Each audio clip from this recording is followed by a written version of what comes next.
Hi, Mom. Hi, Mom. And Hey, hello, Internet. And welcome to a very special 51st episode. Done it, guys. 51 episodes. Very special episode of Red Jenny, a Dragon Age tale, here on GGK. I, as always, am your GM, No, wait. I'm Sita. Hey. Sita has the power Hey. now. Yes. Tonight Sita's I no will be longer baby. running our special prequel episode of Red Jenny. But before we get into that, let's talk a bit about what we do here on the channel. You can look below our names to see what we do. You can also find the schedule on the Discord. Links just posted. And you can get, if you miss any of our live streams, feel free to get caught up on our YouTube channel of the same name, G Game Nights.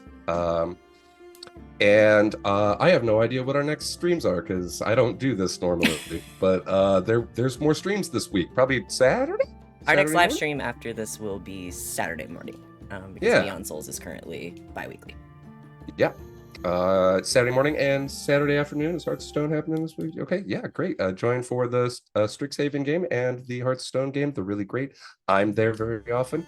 Come join me in the chat. Yeah, guys, this is going to be a lot of fun. But before we get into it, I would love to hand it off to all of my lovely players to let you guys know who they are, who they're playing tonight, and what they do on and off the channel, and where you can find them. Take it away. Will Yeah. start.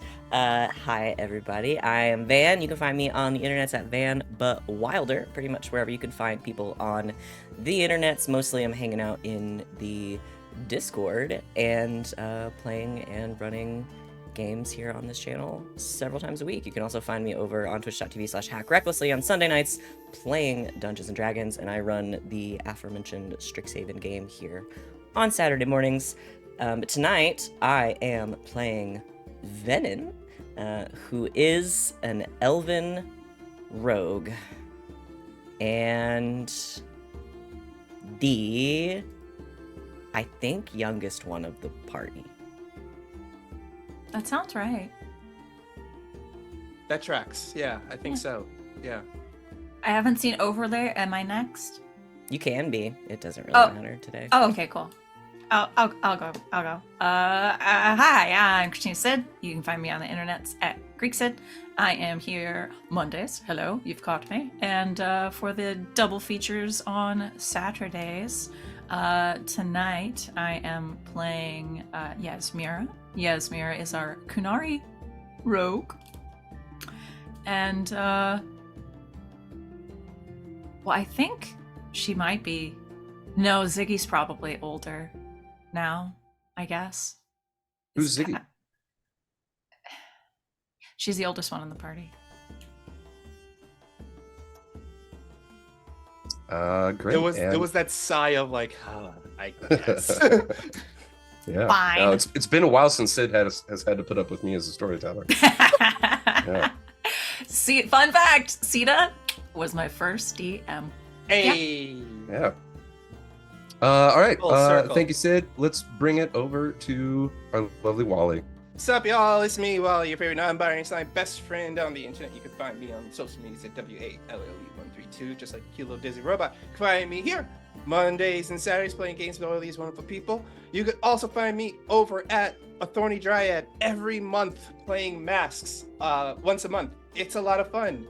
I'm about to do the most comic book shit ever that I've ever done in a TTRPG game. So you guys should come check that out. I am really excited about it. So yeah.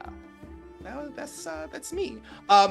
Today though, I am playing Garas, the elven rogue, who is the middle child of this and will always have middle child syndrome. Yeah. Thanks a lot, Wally. All right.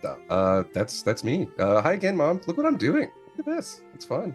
We're so I'm proud of our Sita. boy. You can find me at Mr._Wilt in most places on the internet, as well as John.Sita on Instagram. You can mostly find me just in the Discord chats, poke my head in occasionally, send me a message. let's start out the dialogue. I'm not playing anything tonight. It's weird. I'm not included in the bid. Whatever. You guys ready? You want to do this? Yes, let's do it. Let's go. All right. Don't smoke, kids. Okay. When last we saw our group of intrepid heroes, say hi. Nope, wrong. That's the wrong one too. When last we saw our group of scoundrels, they had just been going through some really hard times. Loss of a friend, severe losses of bodily harm, feeling that even though they had succeeded in their mission, that the cost was very great. And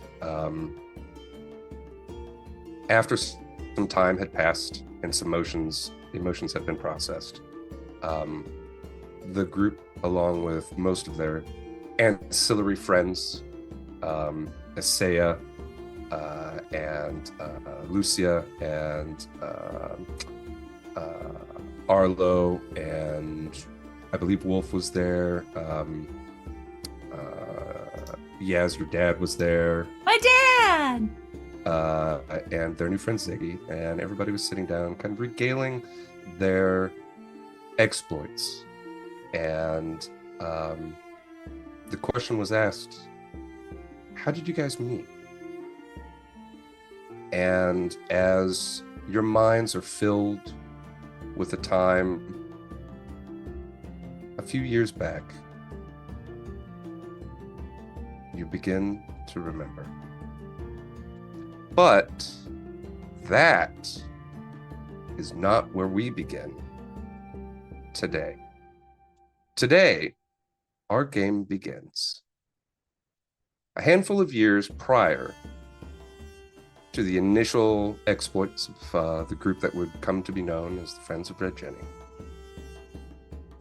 Far from Valroyo, far from Orlais, deep in the Ferelden wilderness, we zoom in on a cottage, thatch roof, perhaps wattle and daub walls, a chicken hutch outside, a shed. And from inside, you can hear a clattering and a shouting of an older woman's voice. Kamala! Mala, are you back yet, child? Take forever. You must hurry! And we see a young woman, perhaps in her late teens or her early 20s, dressed in a dress of furs with a sort of harness across her chest, long dark hair cascading over her body, as she comes running urgently into the cottage, saying, "Mother, yes, I got it.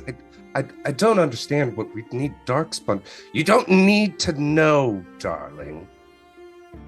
And we see an old woman, hunched over, leaning heavily on a staff, her body covered in layers of furs and leathers, and that sort of almost amorphous mess of clothing.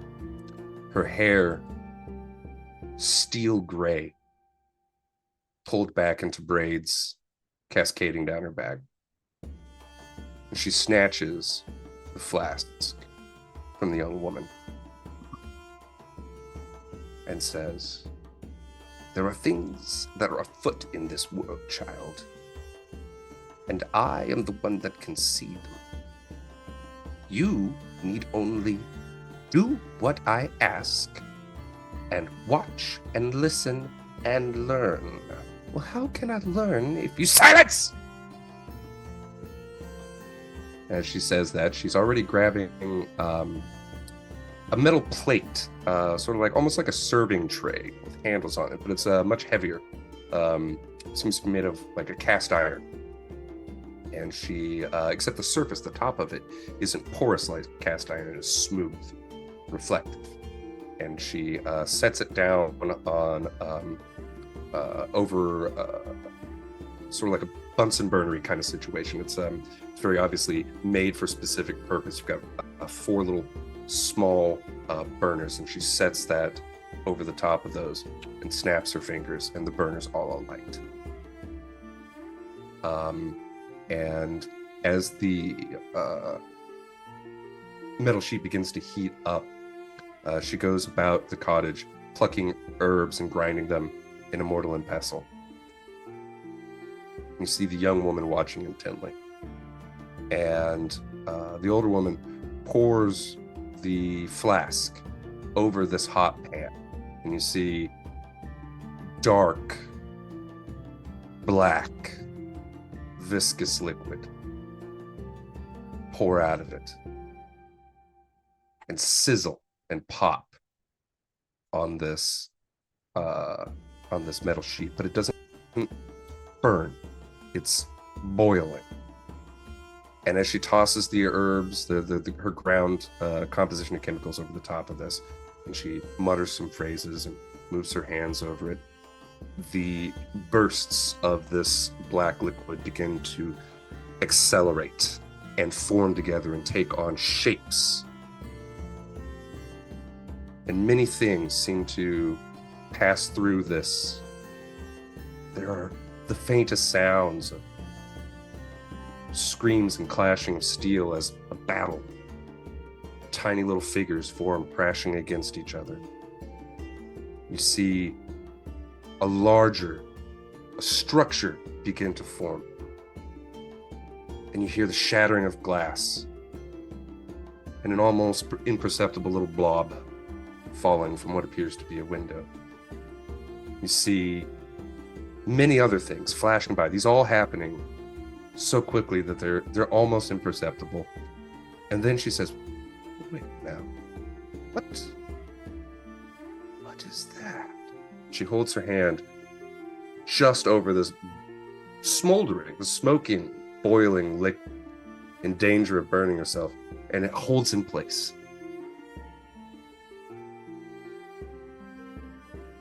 And where it holds in place is looking at a large building with a round domed top. There are many little figures in front of it. You can hear the sounds of a city, but distant, tiny. And she brings her hand back, and as she does, it's almost like the camera is zooming in.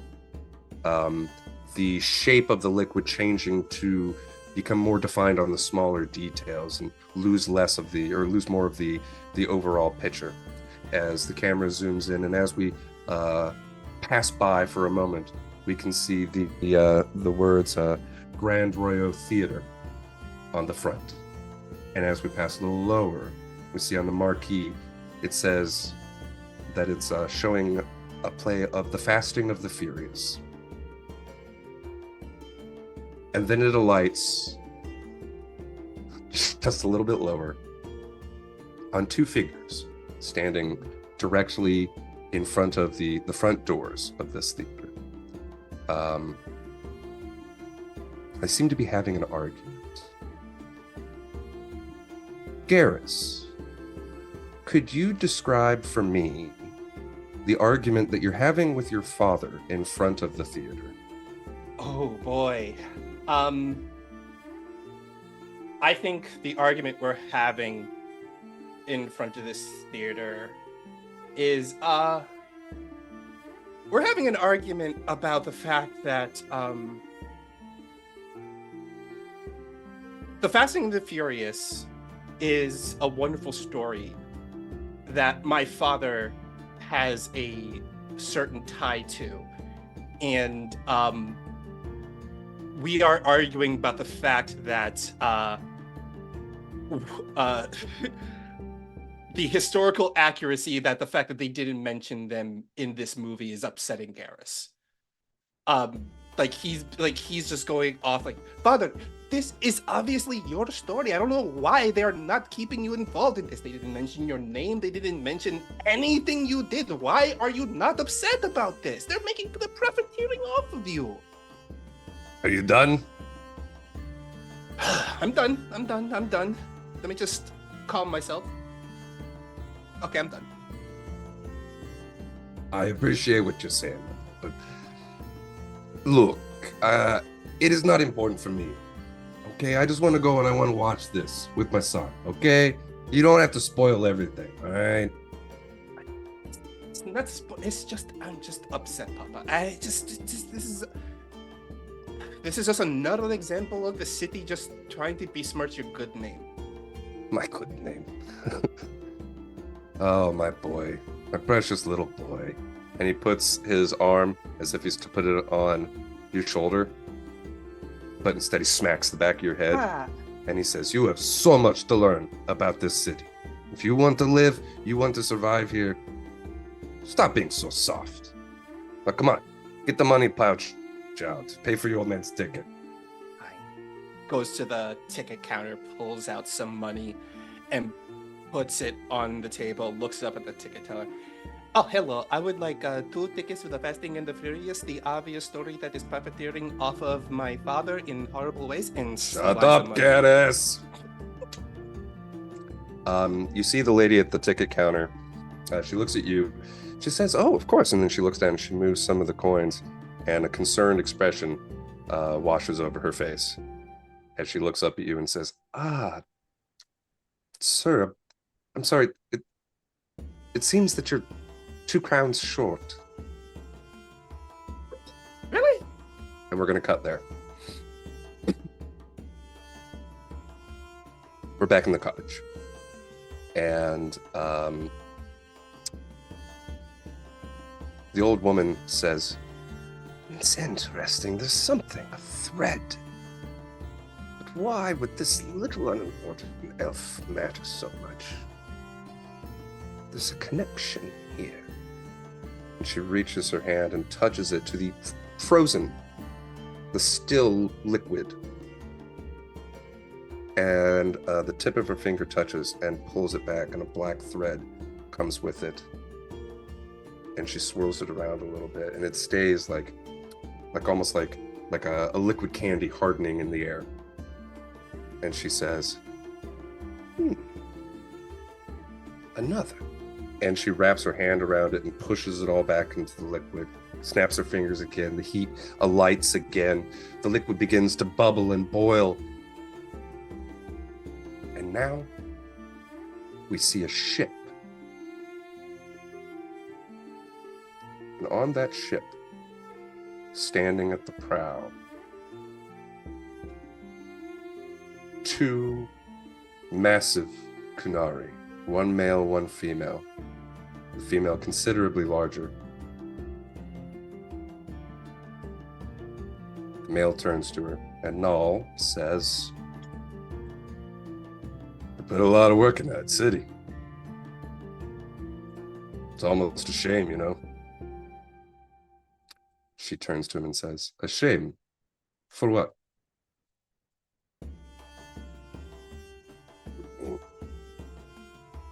Why are we here, right? She raises a finger to her lips as... Yasmera, could you describe for me your character coming up from below decks, wearing for the first time in her life the garb and the fashion of Valreo? Oh, awkward. Things just don't fit right. Just kind of pulling on her jerkin and making sure her pants are fitting around, and the little stupid hat that her mom bought her is not going around her horns right. She's just mainly irritated, I think, but pulls it all together, walks over to the 2 of them.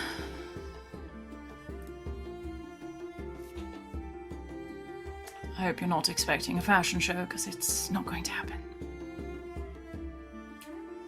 I think your mother would say, darling, fashion is the furthest thing from our mind and our goals here, unless it is a tool for us to use. Remember that. Naturally, mother. Look up, Yasmera. Gaze upon this city. And you see, coming up from the sea towards the harbor, perhaps I think there might actually be a bit of a river to get there, but you're coming up towards Valreo, and you see the massive city rising up on a hill. It's incredible. It looks like an anthill, a termite mound, and yet there's something beautiful about it too. You can smell stink, but also food. You can hear shouts of anger, but also laughter and joy. And you see the massive structures of the palace, the grand cathedral, and the white spire. She points and she says, "You see that down there?"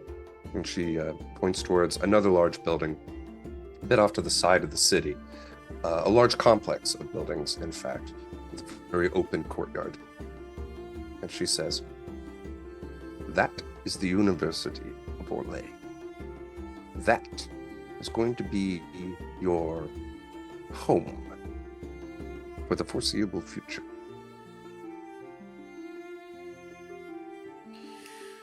Could be worse. At least there's books.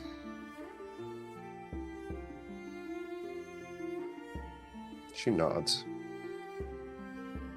Do not lose yourself in this, Yasmera. I thought the goal of a spy was to truly lose oneself in their role. The goal of the spy is to remember always their mission and their orders. It is the rest of the world who should think you are lost.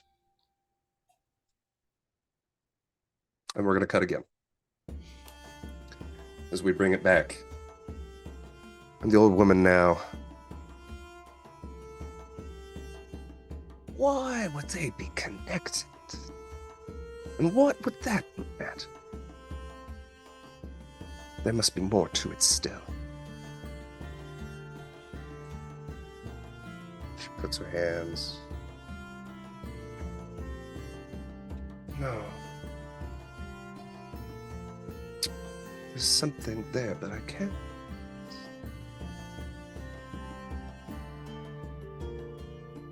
And the flames underneath those little four little burners roar to life. And the cottage begins to fill with an acrid smoke. You see the younger woman coughing and waving her hand in front of her face. "Mother, this is really necessary. It's gonna smell like dark-spun blood in here for weeks." She says, "Shut up! Go outside if you are so concerned with the smoke." You see the girl huffs and leaves, leaving the old woman alone in the cottage. It's this boiling, this filling and erupting. And then it begins to burn. The blood itself. Fire now. Across the top. She says, "There it is." And she drives her hand into the flame, into the boiling blood, pulling it out. Black ichor running down her arm, a trickle of flame rising up of it. She slaps that, opens her hand, and in it, a little figure. And she says, "Just who are you?" Venehn, you are on a date of sorts. You are taking a mark to a play at the Grand Royal Theater. Could you describe yourself in whatever sort of disguise or persona and feel free to describe this mark as well, who they may be, and perhaps even why your lady may have wanted them killed. Venehn, at this point, younger, but looks very much the same. Sort of shorter hair, shaved on the sides, a little long on top. Has painstakingly covered all of his tattoos so as not to give himself away, and is dressed in this very nice, very fine, sort of like dark green, like velvet suit, and has brought to this play. Okay, how nasty do I want to be? My default Get is nasty. pretty nasty, but Get nasty. no, I think the person he has brought with him is the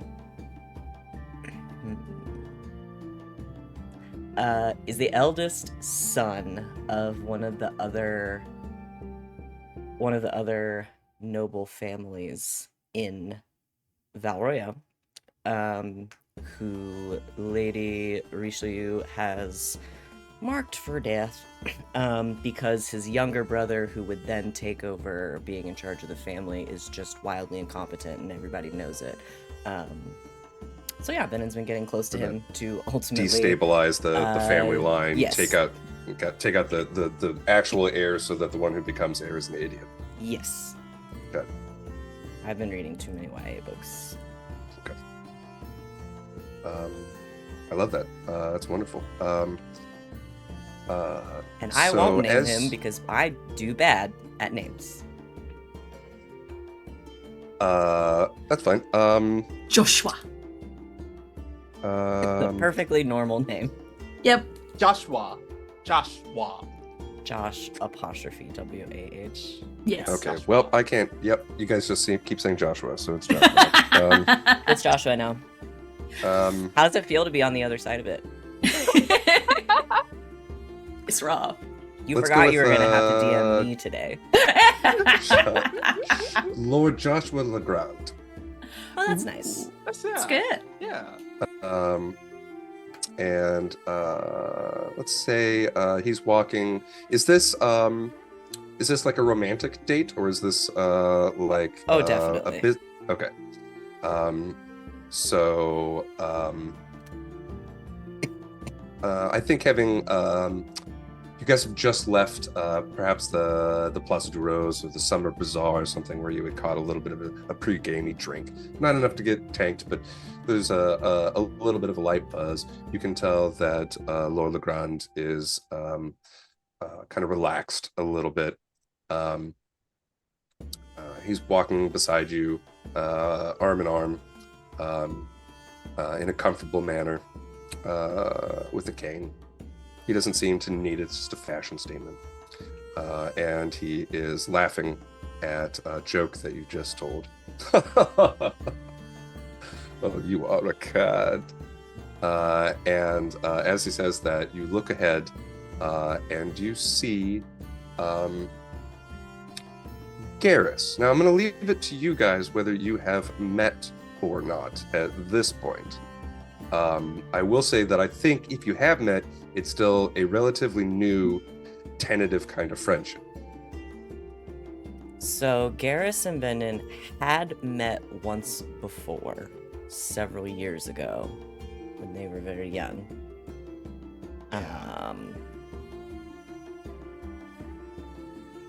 I think this would be a very much of a.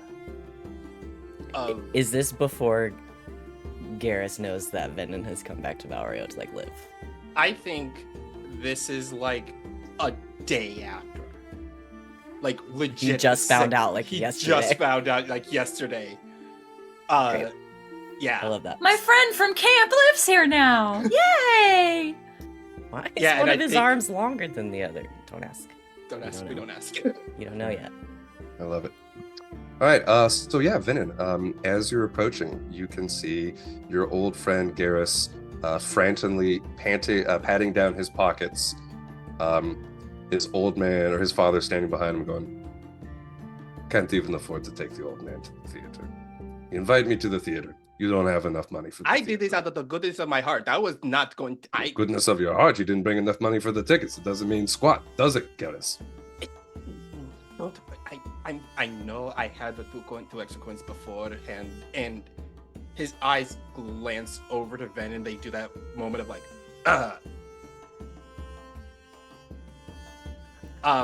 and then... Oh, go ahead. Oh, no, go ahead.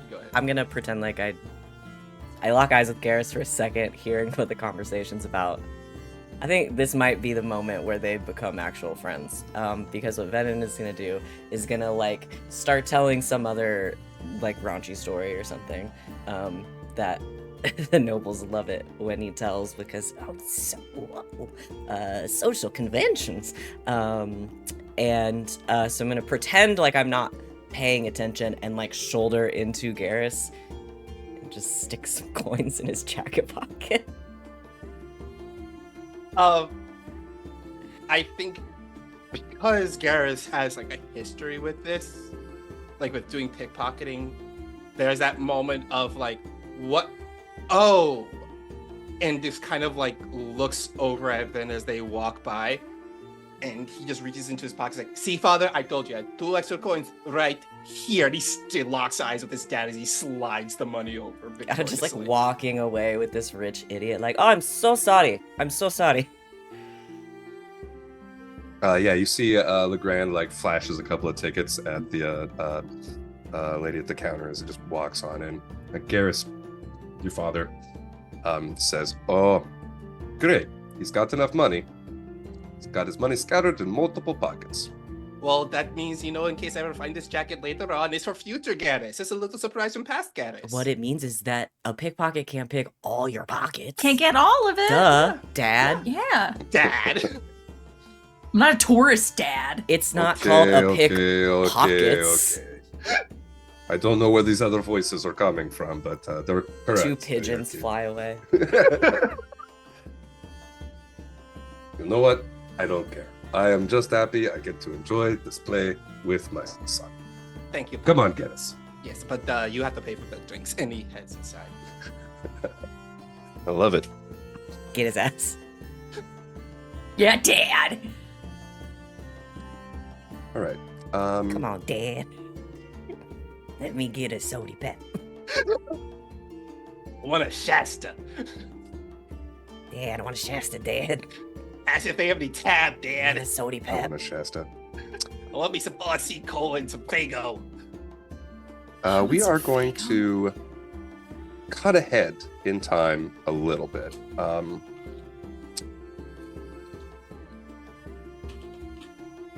Couple of months. Did Venehn do the Garrison- kill? Oh yeah, for sure. Okay. Fool's dead in an alley somewhere. And I said something really cool while I did it, too. Hell yeah. You know, we could actually narrate that a bit. Because this might be the moment where you come across the bar with no name. This could be a good time to do that. Oh, okay. So let's pick it up with you've said something cool.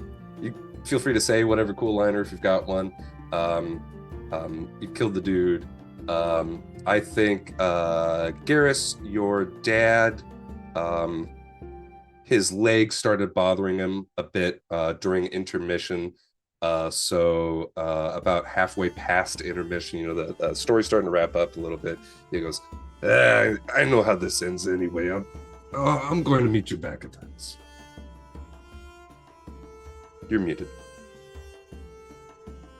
Oh, sure. You'll be fine going back by yourself.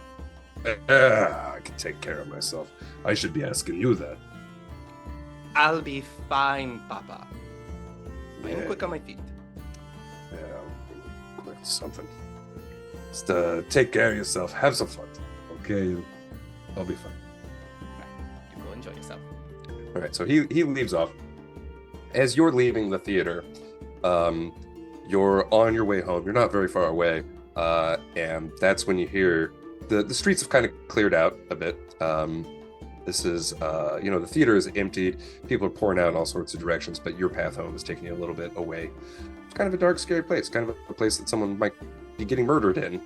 And as you're passing an alleyway, you hear Venn. I can't actually think of a good one-liner. I was gonna do a Fast and Furious joke. How about then, catchphrase? and then I got distracted because I came across on a list of 10 best Fast and Furious quotes. I'll have the tuna no crust. And I was like, that'd be a really funny thing to say while you were murdering somebody.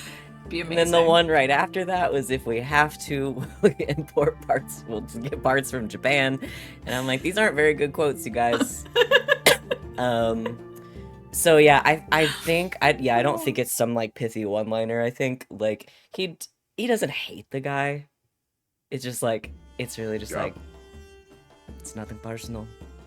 Slits his throat in an alley. So Garrus, you hear that, and then you hear the s and the s, and you recognize the voice. It's been a long time, but you heard him just earlier today. It's your old friend Venehn. He might be in danger. Garas hears that and like peeks into the alleyway to see what's happening there. And oh, you're muted. No, I'm muted. You look down the alleyway, and there's various alleyway junk. There's crates and bags of trash. You can also see off to your right a red door with a single dingy, poorly constructed window. You know, that kind of bad glass. It's not, the window is not like shoddily put in place. It's just like the glass itself is of low quality. So it's also hasn't been cleaned that well. So you can see kind of a yellow haze coming out of it, but you can't really see much into it. And standing near that red door, you see, still dressed to the nines, but now with a splash of blood across the front of him, your friend Venehn. I think I'm cleaning off a blade. I go to start cleaning off a blade, look at the jacket, realize I got a little blood on it, and is just kind of muttering to himself, like, I knew I should have worn the red one. Stupid. Puts the knife away. You know, if you wear red, they won't see the blood.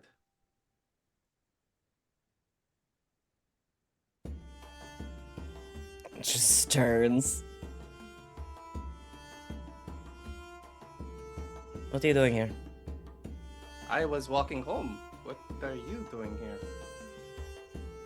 Working. The gears turn in Garrus's head. Oh, that kind of work. Got it.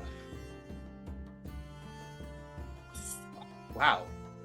So, it pays good? Just kind of gestures to the suit. Will you come help me with this? He's heavier than he looks. Oh, right, yeah. Pulling a body behind some junk. Heads on over and will help then, like, hide a body. I mean, As you're doing that, stuffing it into a crate or a trash can or something, you've just about... The fit isn't great. You're starting to wonder whether you might need to cut his feet off or something. And you're just about to get the crate closed when you hear the clomping of metal boots not far away, back on the street. A couple. It's pretty obvious. You think it may be a patrol. It's definitely someone armored, and there's a couple of them. Okay, I think it's time to go. Great to see you. I am going in here. Just try to open the red door. No, this is a... Yeah, and he, like, Garas will run over to the door and open it, and head on inside, just beckons for Ben to follow them in. Okay, I just said we're going. Look, This is the opposite of separate ways. Get that, but it's just... I'm not going to ditch you after hiding a body. Hey, you didn't have to hide a body. You're the one that just shows up in random alleyways telling people how to hide blood. You didn't even know. It's just that you were wearing wearing an outfit that obviously shows off the blood spatter on your body. I'm It's just saying, not. It's a dark green. You can barely see it if I make No, the it fabric is. go this way. No, it isn't. Then if you're going to do something, at least like throw a scarf over it or something. Wear a scarf. Who's the professional killer here? I am looking out for your fashion sense because as beautiful as you look right now, come on, you have to at least prioritize. Get inside. We're going to get arrested. Heads inside, closes the door behind them. I like green though. It looks good on you, but it makes the blood pop. When that shit stains, it's going to turn into a big old brown splotch later on. And let me tell you, it's so hard to get it out. I just buy another one. Do you have club soda? Inside, you see a small shoebox of a room, very narrow. Like the sort of like tiny diner or like little coffee shop place that you might see in a downtown area in the U.S. today. Just a single bar and a couple of lone tables. Standing behind that bar, resting her voluminous chin on a hand, her massive cascading locks of blonde hair, obviously a wig given her pallid, sunken, overly powdered and rouged complexion, is a large woman, old, in a red dress. And she's just tapping her finger on her cheek and says, "And that, my dear, is why you should wear red." Garas points to her. I just take the jacket off. Do you have any club soda? "I might have something in back." And she turns to a mannequin sitting at a table. A leather tricorn hat rested atop its head. A ivory and gold mask across his features. And ornate, if somewhat dirty clothing. And she says, "God, be a dear. Go find the club soda for this lad." And the mannequin, you jump. You thought it was a mannequin. Stands up stiffly, rises up out of his seat and says, "Of course, Lady Genevieve." And stiffly walks behind the counter, bends down and begins to rummage through bottles. And as he does that, the lady says, "I am the Lady Genevieve. Welcome to my little hidey hole. Call it the Tavern with No Name. You're safe here. Come. Would you like a drink?" Oh, I would love a drink if you I would offer it. also love a drink. "What do we have?" Oh, I would have some wine, please, if you have it. "Of course. Red or white?" Oh, red, please. The sweeter the better. She holds up a couple of bottles. One is empty and goes, "White it is. And you, my fine gentleman." White wine is just fine. "Oh, that rhymes so lovely." You can have it. "Think I'm right. What brings you here to my little..." "No, oh, I'm sorry, I'm breaking my own rules. We don't ask questions like that here. But please, feel free to stay. My husband may be coming along later to relieve me, but the hours are open." Oh, well, thank you very much. This is a very nice place you have here. "No, it's not. But that's the point, my dear." Yes, so. The Garas will sit down at a table, kind of like looking up, but glancing at that mannequin that got up, but casually sips the wine, waiting for Venn to join them. Then do you join Garas at a table? Yeah. You sit for a moment, sipping on your wine. It's too tart, but it's not terrible. And after a moment, you see stiffly approaching you is the man in the mask, and he says, holding a bottle in his hand, he says, "I believe this is what the lady has requested for you." Oh, yeah, thank you. Gets out the bloodstains. He stands there motionless for a moment, and you almost begin to wonder if he's waiting for a tip. But then he just turns, like on his heels, almost in a military fashion, goes to the table that is just kind of across the way from you, it's nearby, this table he was sitting at, and then sits back down. Then you look over and you notice there's nothing in front of him. He doesn't have a drink. He's just sitting back down at the table, staring back ahead. Okay. All right. Slow night. Yeah, must be. Okay. I mean, I'm not going to bring that up, but it's good to see you again. Yeah, it's good to see you too. Oh, and thank you for earlier. You're welcome. Yes, I've been trying to get Papa out the house a lot lately. He's been kind of a bit of a shut-in ever since what went down with him.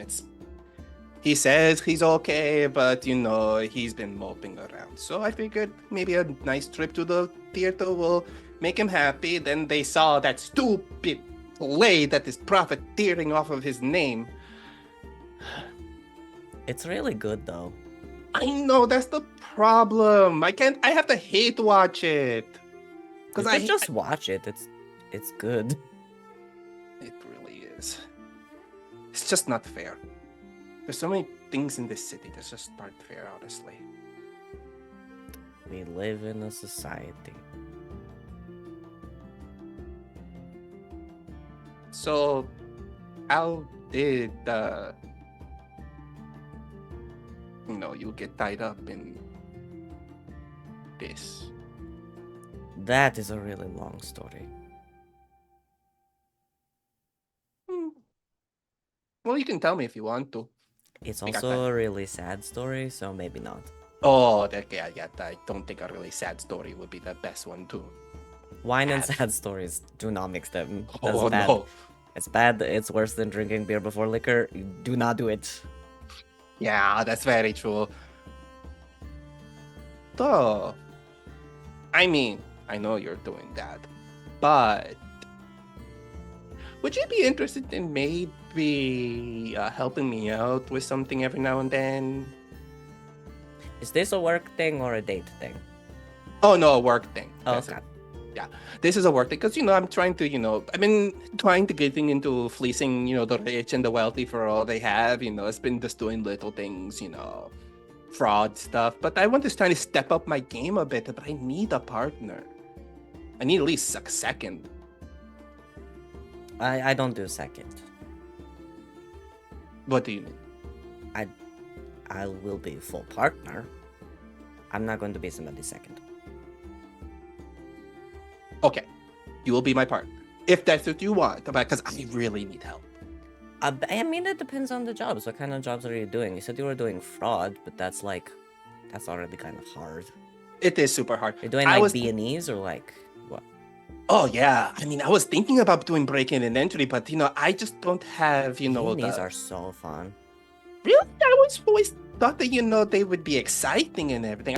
I'm kind of too tall for that kind of stuff. You're not that tall. I mean, still, what I'm saying is, I would need someone who is lithe and can get into things. Nudges, man. Okay. 50-50? For now. Okay. Just shakes his hand. And with that shake, we will now cut forward in time.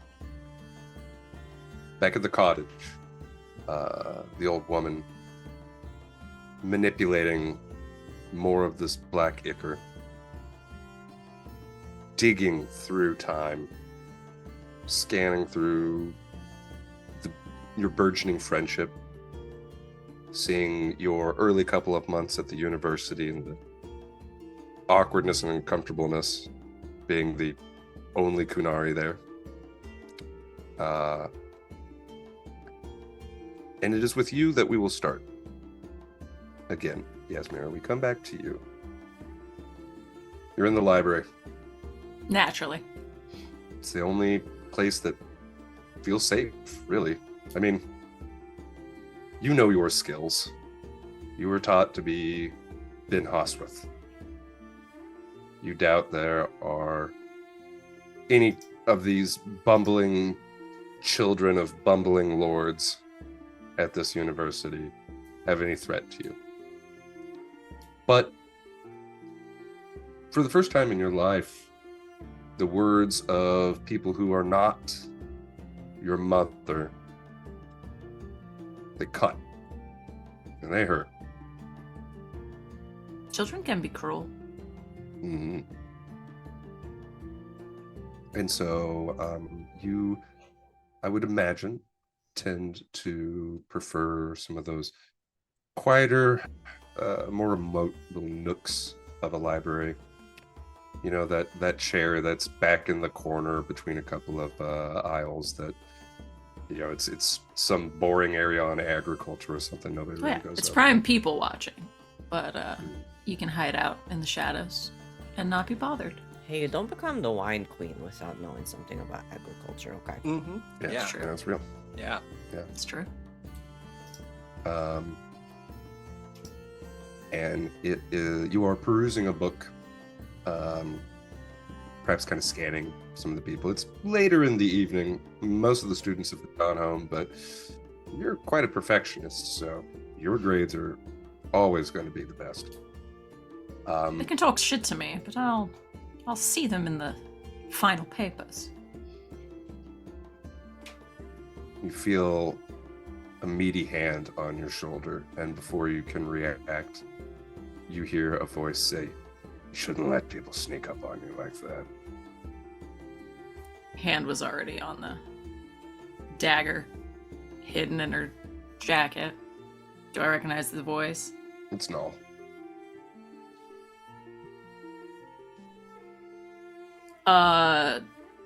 Yeah, she's gonna do a reversal on him and get him up against the wall with a dagger to his throat. If it was anyone else, she would have let it pass, but fucking Null, man. You know what? I love that. We're gonna go ahead and make the first roll of the game with that, Woohoo! because I'd like to see how this turns out. First So go roll ahead. of the game. I'm gonna let you make either. I'm gonna let you choose first, but give me a second to set the DC on it, depending on which you choose. But I'm gonna let you make either an attack roll or an acrobatics. It's just a dagger. We'll do an acrobatics. Okay. Go ahead and roll.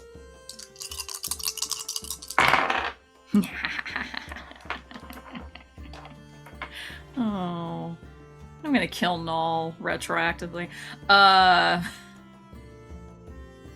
That is 14. That's a 22. Right. With 2 stunt points, if that's applicable. Not for this, I don't think.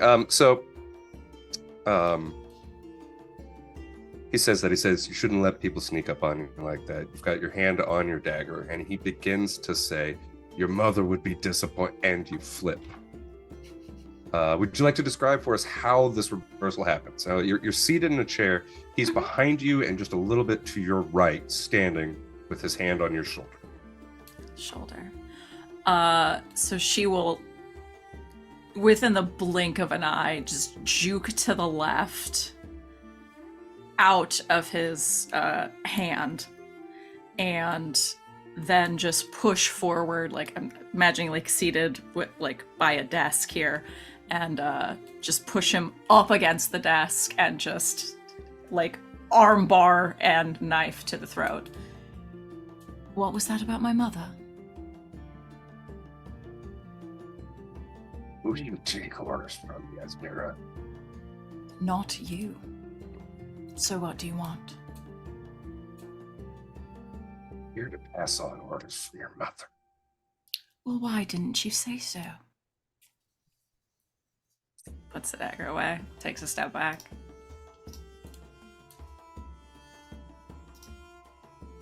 You are an unruly child, and you should count yourself lucky. No, I'm 2 years older than you, Then and I remember you running around in your knickers. So, if you want to pull that shit on me, come up with something better.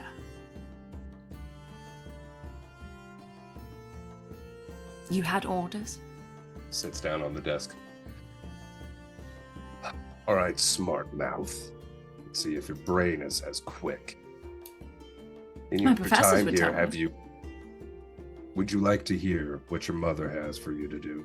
I'm waiting for you to stop being an ass and actually say what you've come to say. So, really, it's up to you. Have you heard of oops. Oh, 1 second. I need to make sure I got that name right.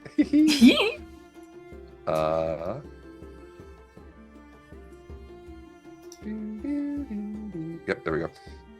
Have you heard of Andrala Virantium? It has not, but has yes at this point. Make me a history check. So like a cunning Cunning cultural lore, Uh, military lore, I think cultural lore research. could No. work. Cultural lore. Okay. Or religion if you have that. Do not have religion. Poisons, you know. Poison lore. Yeah, poison lore. Cryptography. I don't have time to crack a book, so it can't be research. Not as good, but 17. With a 17, you've heard the name, and you have a loose idea. Andrala used to be a magister of the Imperium until she left and became a bard of Orlais. And this was some time ago. Okay. Prior to your life. I can't even remember what age it was, but it was quite some time ago that Andrala did her thing. But that's about really all you got with that. But not so long ago that she's like dead. No, I think she's dead. Yeah. Oh, okay. Yeah. The magistrate turned bard. Smart girl knows half the information. Tapping dagger. Your mother wants you to retrieve a set of writings of Andrala that have some importance to the queue. Sounds simple There's- enough. Perhaps it will be. There's a couple of dwarves, the Karna. They're going to be meeting and exchanging these writings. They come in a gilded scroll. Gold on black. Green capped ends. You think you can remember that? Are you going to glare at me every time I ask a question, or are you going to answer the question? I want to glare at you every time you act like a condescending ass. I love playing doll. This is fun. Get him. Um, Get him. Get him. Fine. Remember it, forget it. Your success doesn't matter. Your mother wants you to get that scroll. The dwarves will be meeting at a place here in Valria. Some call it the bar with no name. And he'll give you an address. When? He'll give you a date as well. Let's say it's like a few days from now. Should be a simple snatch and grab. Your mother doesn't care if the dwarves stay alive or not. Just make sure there's no loose ends. Easy enough. Where's the meeting point? It's at the tavern. That's Oh no, to drop it off once I get it. He says, we'll be in contact. Lovely. No, you can just tell me in advance. We can cut out this whole annoying middleman business. You have your orders, and so do I. Then he flips you off and he walks out.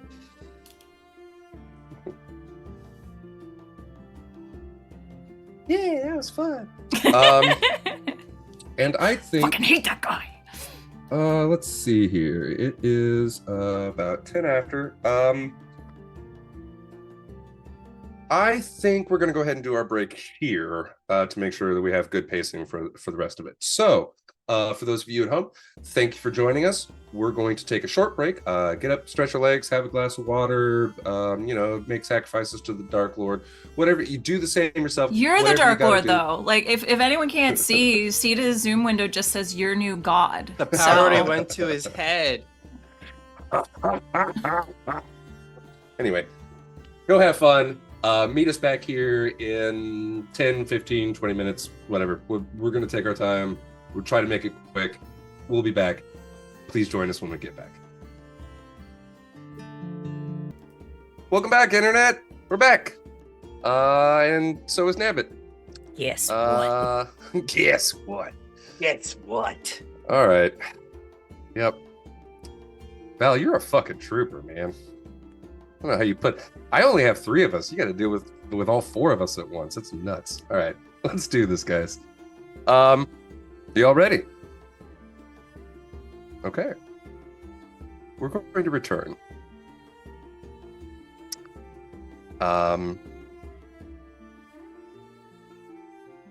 Venehn and Garas. You have... I'm going to say that maybe twice a week, twice a month or so, since you guys have kind of reunited, you meet up at the Nameless Tavern, bar with no name, to sit down, catch up, have fun, have a drink, but also plan some heists, retreat there from heists. It's started to become like just a spot for you guys.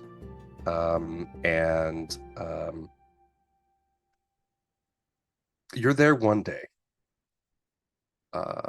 You come in, haven't seen the Lady Genevieve for a week or two. Seen her husband. You come in and you see that her husband is a withered, gnarled old man. The sort of man. The scoliosis is so bad that his shoulders, his arms are just kind of in front of him most of the time. Most of his hair is gone.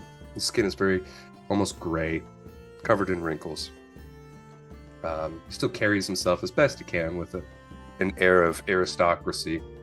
His clothing is nice, but there's a feeling of having fallen on hard times. And you can see, when you come in, you see that he is sitting at one of the tables, directing Carter, who is in the middle of hanging a portrait of a beautiful woman with flowing red hair and a red dress, perhaps the Lady Genevieve at an earlier age, on the wall. And the old man says, a little more to the left. No, a little more. Good enough. Oh. Okay. Carter, we watch the bar till I get back. I'm gonna head home for a couple hours. I'll be back. We see him leave. Bye, Pops. Bye, Papa. Looks over at him and is like, oh my god, he's not coming back, is he? The only other person besides Carter in the bar at the moment is a dwarf. No, it's not Ziggy. An older dwarf, big, bulbous, red, swollen nose. Mostly clean shaven, but with a heavy amount of stubble. He's dressed in dark clothes. He's got his hood pulled back, and He's sitting there with a mug, and he has his feet propped up in the other chair at that table across from him.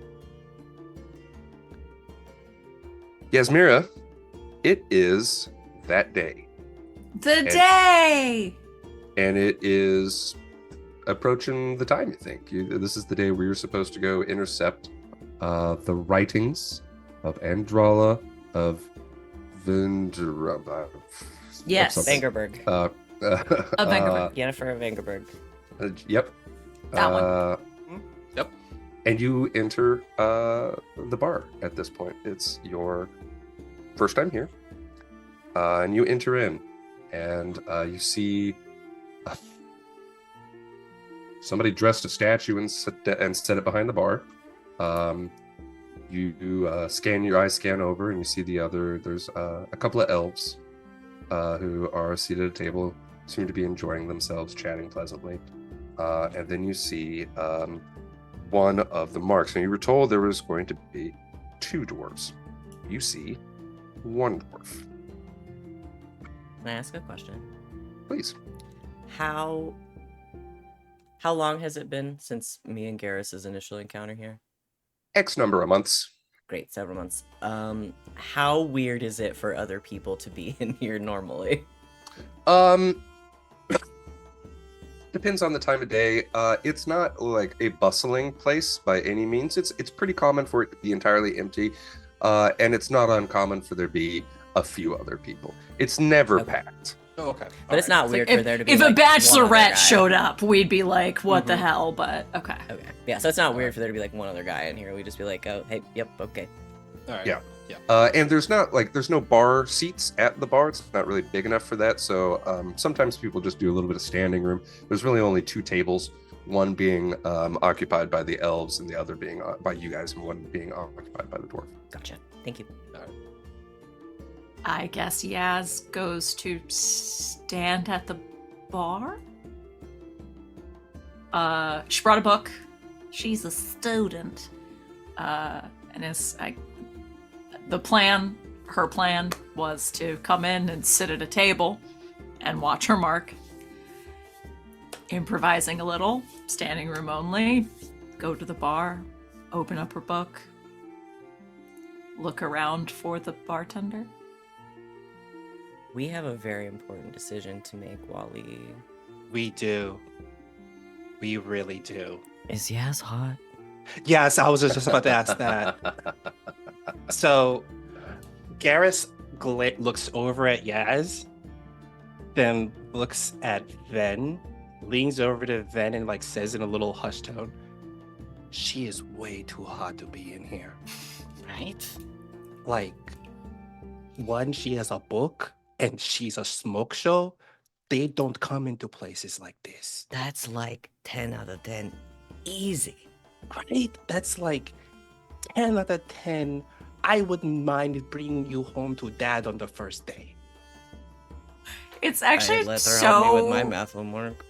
it is so like gratifying to hear your characters that you know are going to be like family in a few years objectify your character.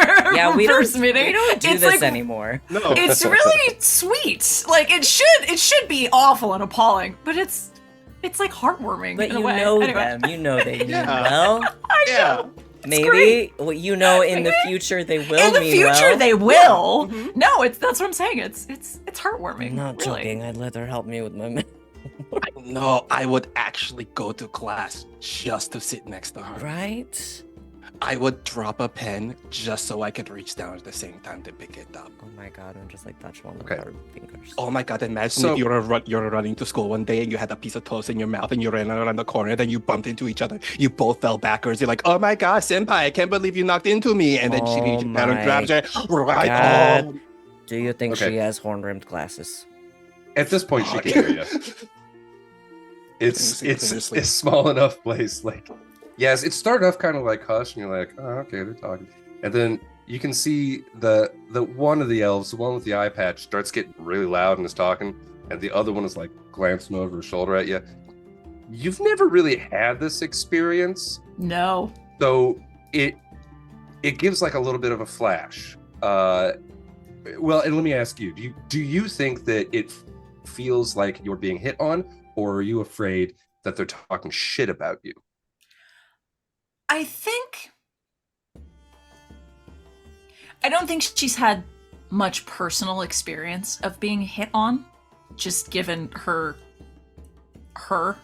But again, it has been trained in the ways of the Ben Hassaroth and seduction and things of that nature. We're definitely at least covered in class, you know? So, I think the main thing right now is she, is worried they're gonna blow her cover.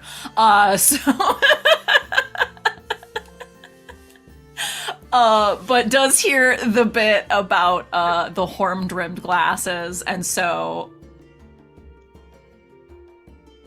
glares at their table,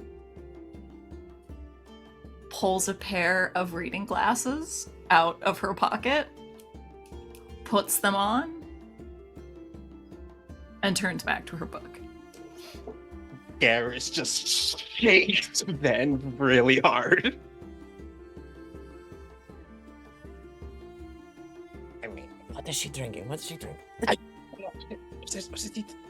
I don't know if she ordered a drink. Again, she was just standing there and she legitimately...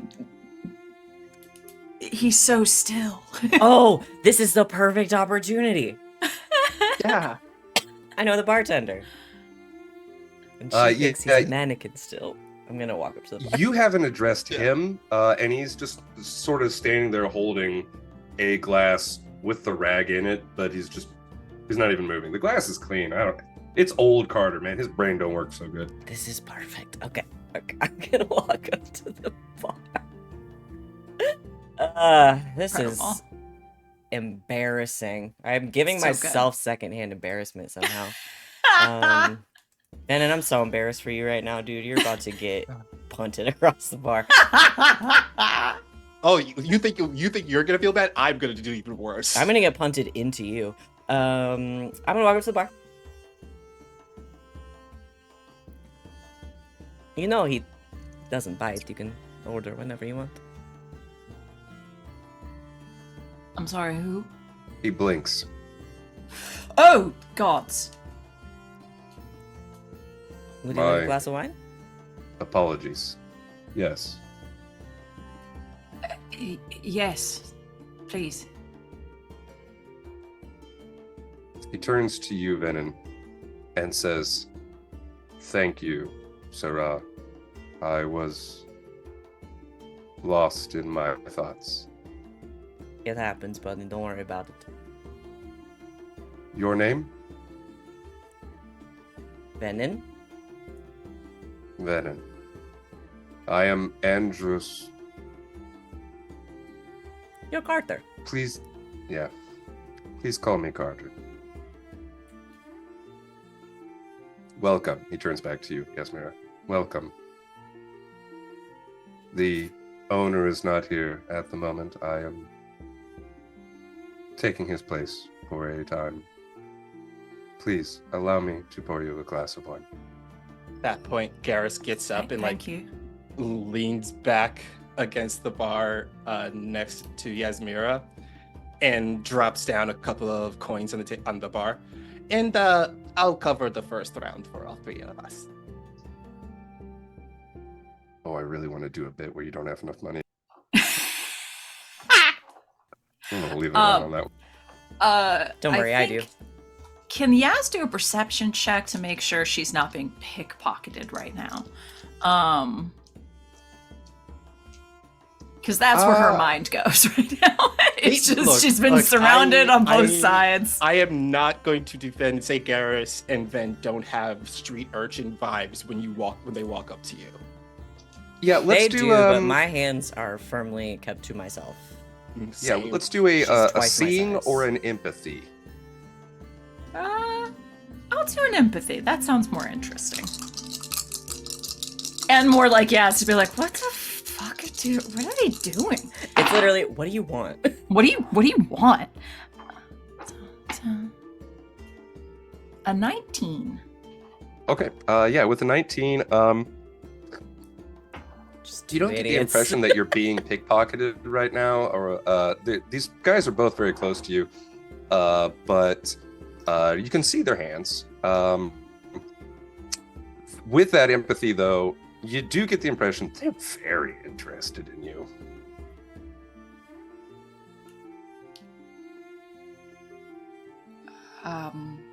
Good evening. Good evening. And a good evening to you too. My name is Garas. My name is Venehn.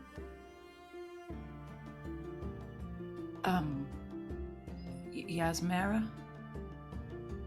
Well, A a pleasure. pleasure. Truly. Yeah. They say it at the same exact time. Stereo.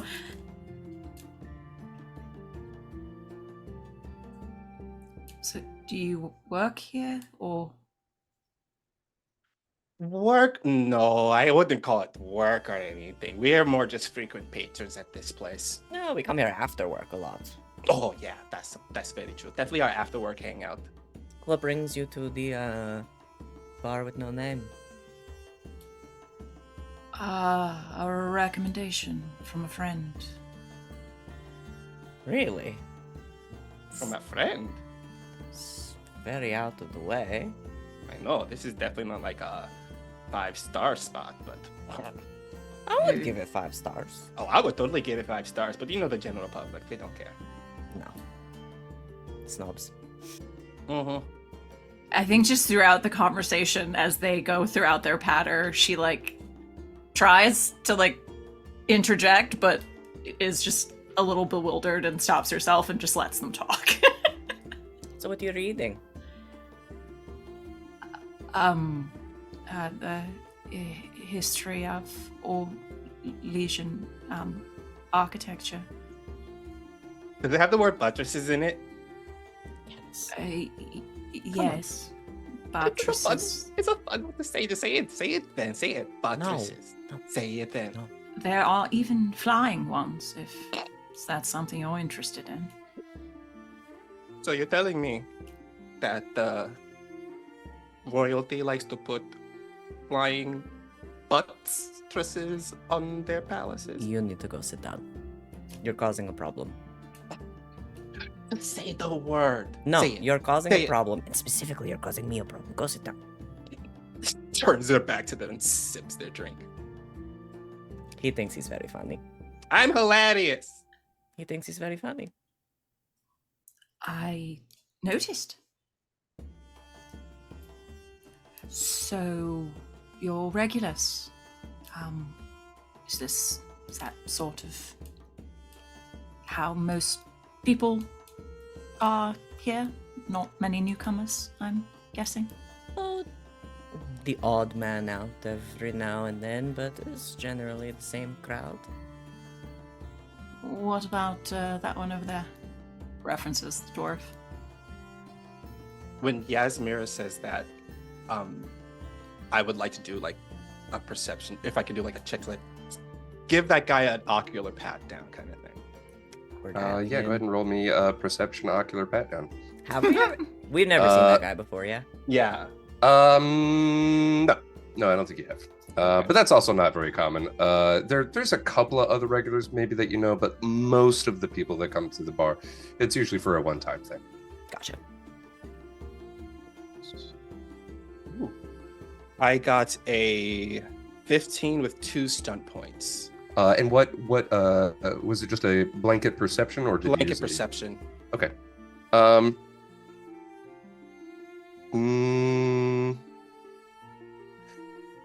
You got a social stunt in the tank? I'm trying to see. Oh, here we go. Role-playing stunts. Yeah, role playing stunts. I don't think I have a good social stunt for this one. An exploration stunt might be applicable Okay, to yeah, this. let me as try well. that.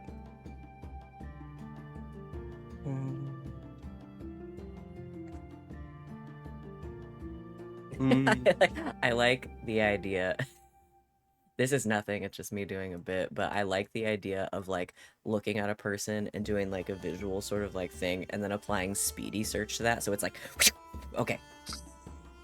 Well, actually, I know everything. I know his last name. I know his social security number. Actually, I would like to do that. I would like to make it a speedy search. Like a. Yeah, like That's not- Garas that'll help like keep it turns, subtle yeah, as well, he so. turns around and to like place their attention back to the conversation and just does an eye dart right to the right to give the guy a scan and then locks eyes with Venn to like, you know, do their little non-verbal communication of like, hey, this guy is so and so and so and so. Since we don't have enough stunt points to flirt. Yeah, that's the only place. Wait, what'd you get again? A 15. 15. 15. Yeah. Okay. It's a little hard to say.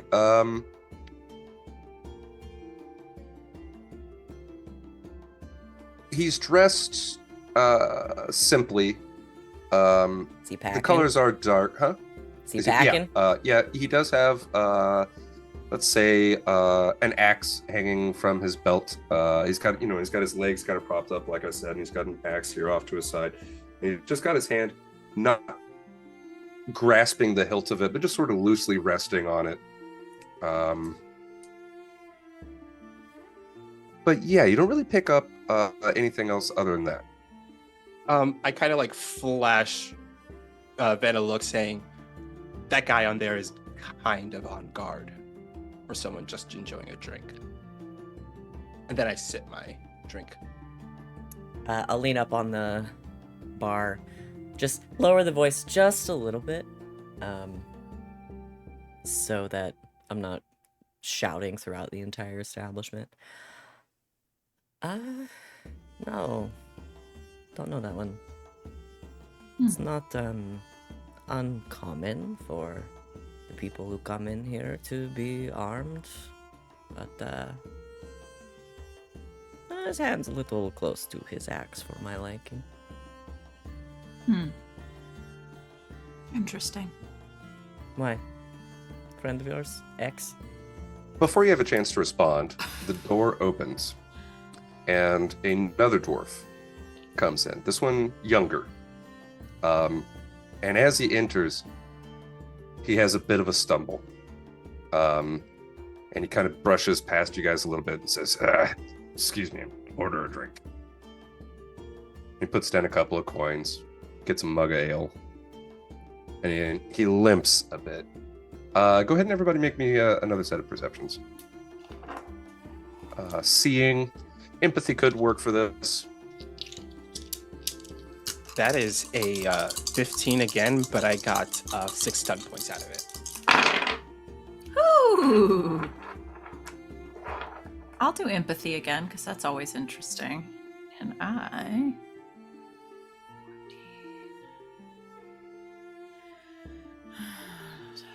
that's a 22 with 4 stun points. Okay. I will also say, I think either social or exploration stunts, depending on what it is. If it makes sense to the scene, go ahead and go for that. So while Venn is telling me what he got, go ahead and start thinking about what sort of stunts you guys might want to apply. That would be a 23 with 5 stunt points. And what skill did you use? Perception. Did you use just blanket perception? Just flat perception, yeah. Okay. I just rolled really good. Okay. Well, in my defense, my perception has always been my highest stat. So we can either do role-playing or exploration stunts? Or a combination thereof if you have enough points, yeah. Okay. I'm gonna do a that makes me wonder, which lets me roll another perception test. And I'm also gonna use advantageous positioning because I want to be able to keep an eye on this interaction between these two dwarfs. Good one. What I would like to do is do speedy search. And also do, and that's 2 points right there. And I would like to use the upper hand. What does that one do? That if the discoveries lead to combat within a moment or two, you receive a +3 bonus to initiative rolls. Right. Excellent. Love it. Venn, do you have any idea what you're rocking? Yeah, I'm also going to do the upper hand. Okay. Just in case it turns into a fight.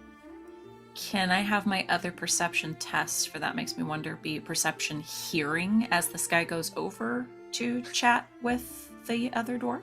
Yeah, I think that's great. I'm actually not even going to have you roll that second one because I think that just fits perfectly narratively. So for your advantageous positioning, you can tell us this younger dwarf goes to sit with his companion. They begin speaking softly. You cannot hear them from here. However, the table that your two new friends were sitting at is probably close enough that you could. Well, it's been a long day in lecture halls. Do you mind if I steal a seat at your table? By all means. Of course. Thank you. Beelines it, sits down. Like, looks over at Ben, just nudges them. Looks at Garas. Looks at Carter. You're paying for the first round. Goes to sit down. And as he like, Carter, turns around to You do that, said. he like does like that quick ocular pat down of the second dwarf that came in. We'll get to that in a second. Carter, as you say that, Carter has a small leather book out on the table, and he looks up at you, Garrus, and says, "I will add it to your tab." Carter, how much is my tab already? A lot. Okay, I promise I'll pay in at least 8 months. Don't worry, I'm good for it. Carter just looks up at you and nods. And you know what? I'm just gonna take a couple of these. And he leans over the bar, grabs a bottle of red and white wine, and heads over to the table. Put that up my tab, Carter. Thank you. I love you. Okay, you guys go and you sit down at the table. Let's go with the ocular pat down. The other guy, very similarly dressed. You see a loop on his belt, where perhaps a weapon was, but it's not there anymore. Let's see. Yasmera, with your empathy check, they're tense.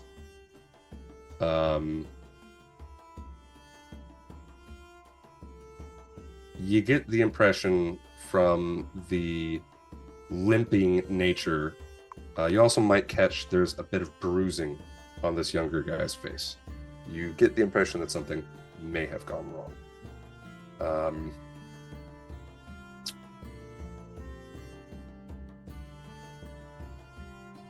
Venehn, I think you have seen this younger dwarf once. Not someone of real importance, but Lady Richelieu had a minor dealing with some members of the Carta at one point. And let's go with the older guy. And he was a representative of the Carta. So you kind of get that idea that these are Carta dwarves. For those of you at home who don't know what the heck that is, that's the Dwarven Mafia.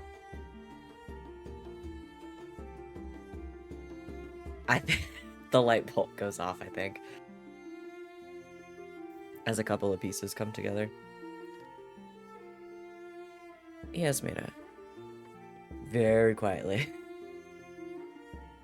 Do you have business with them? Was avidly just drinking wine and listening to the conversation at the table. But goes, I'm sorry, with who? With the Carta. Yes, Mina, this is a safe place. Not that I'm aware of. Looks over at Ben. My perception was a 23. Well, if you guys want to do contested rolls, we can do some contested I'm rolls gonna here. stare you down. Mm-hmm. That one's going to be a perception versus a deception. Empathy versus deception. Yeah. Is there any fear in Yasmera right now? You don't have that yet. I took that pretty early on, but okay. I thought that was from an item. I thought that was from your coat. That's from something. Oh no, that was from No, your. it's not from the coat. Oh no, it was what happened. It was a permanent boost, Oh, it's but from you the dark got it thing. in Yeah, the you're fade. right. You're It was right, our you're first right, trip to the fade. Not great, actually. That's not a great roll. 7. That's only a 16. 17. Oh. Yasmera, could you describe to us, to Venehn especially, what it is about your demeanor or the way that you say it that gives Venn the impression that you're not being entirely truthful?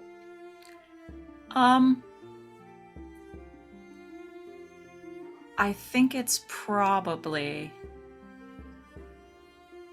She seemed very awkward in the sort of initial social conversation with everything. But in this moment, she has sort of settled, I guess, into something different, something calmer, something smoother. So, it seems a little odd.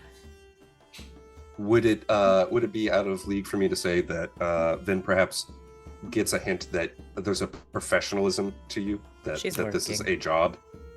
Yeah. Yeah.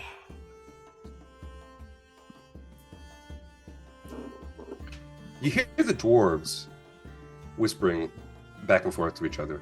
You're still, even at this range, not quite able to make out what they say until you hear the other one say a name. Livy. And the other one says, "What do you mean? You lost!" And they look over to you. Sorry. Idiot friend. Lost the money for the tab. Guess I've got to pay today. Ah, forget been this. there, buddy. It And they both kind of turn their bodies away from you. So now that their heads are kind of closer to each other and they have their backs turned a little bit. And he says, "What do you mean they stole it? What do you think I mean by they stole it? That little shit Levine showed up with his men. There was no deal. They jumped me. What am I supposed to do against 15 armed guards, Darvin? I'm lucky I made it out alive. Lower your fucking voice, Kevin." I don't know why I went with Kevin. Let's go with I love Yeah, no. it's Kevin. too late. It's no, Kevin. I like Yeah, it. Kevin. Yeah, Kevin. Kevin, put your head in the game.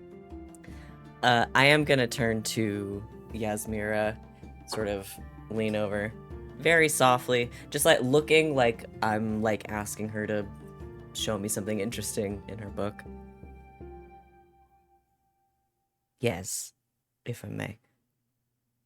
If you're going to work on other people's turf, you should learn how to lie better.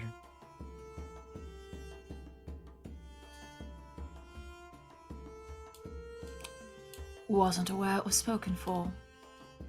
Happy to clear out. No. Has the name. So she closes her book and stands to go. Starts downing her drink. Now hold on. I don't know if she knows who Levine is, but she's got the name.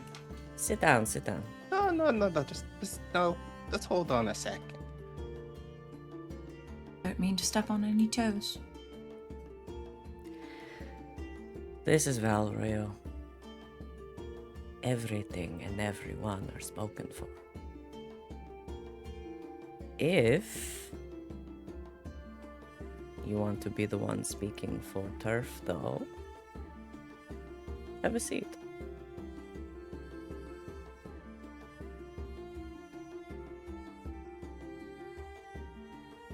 Looks between the two of them. Wait till these two leave. And sits down. No one makes it alone in Valrio very far. You're going to need a little help if you're definitely going to continue this lifestyle. No offense. But I'm fairly certain I've been living this lifestyle since before at least one of you was born. Not in this city, you haven't.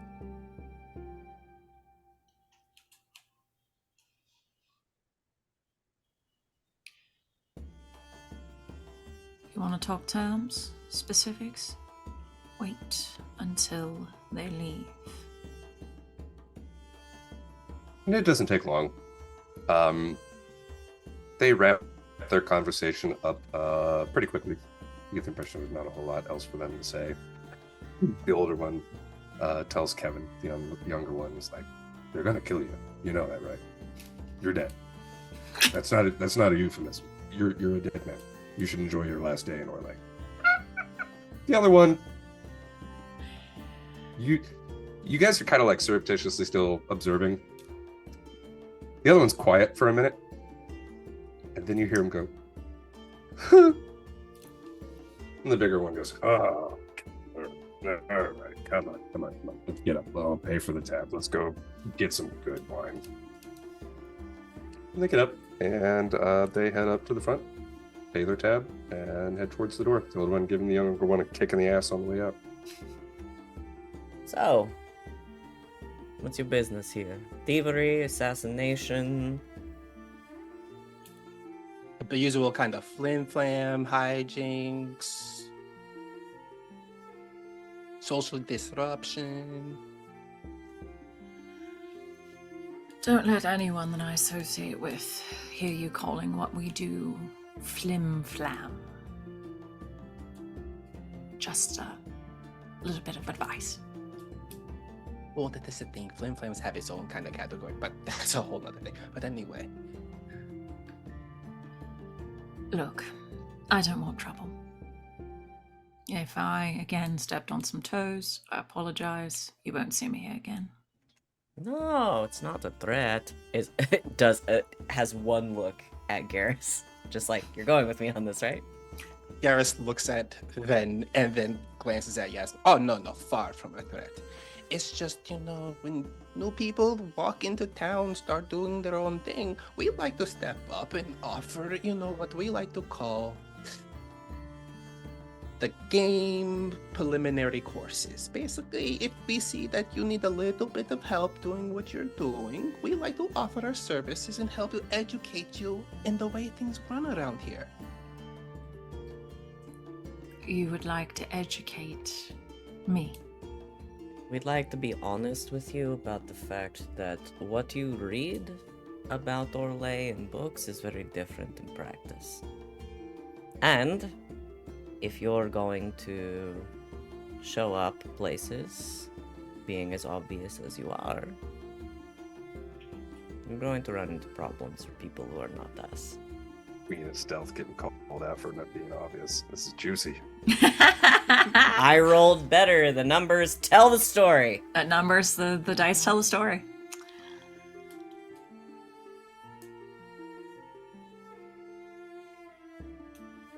I can't offer you anything. I have Sure a you job. can. Oh, everyone has something to offer. I have a mark. I have a parcel to collect. I don't get to keep it. It gets dropped off. I do not receive funds from it. I get to continue on. Again, not much to offer you. Your mark is Carta. In this case, yes. Then it sounds to me like you do have a bargaining chip. And what is that? Oh, you have an in with the cartel. No, I don't. I was planning on hitting the Carter, but not really because of any of their official business. They just happen to have something that my business partners need. The Carta has something that everyone wants. Perhaps we help you get what you're looking for. And in return, we take what we want from them. Just a little bit off the top. Well, it sounds like we won't even be dealing with the Carter anymore. It sounds like they got jumped by Venehn. Or were you so concerned about educating me that you weren't listening to the conversation? Any bit of information is valuable to us. Now it sounds like this person, Levine, has something they want. So, perhaps we find this little Levine, get this item from them, and then use that as a way to, I don't know, take something from them in the process. The enemy of my enemy is my friend.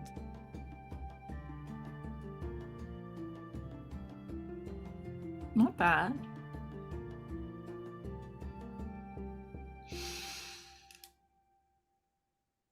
All right.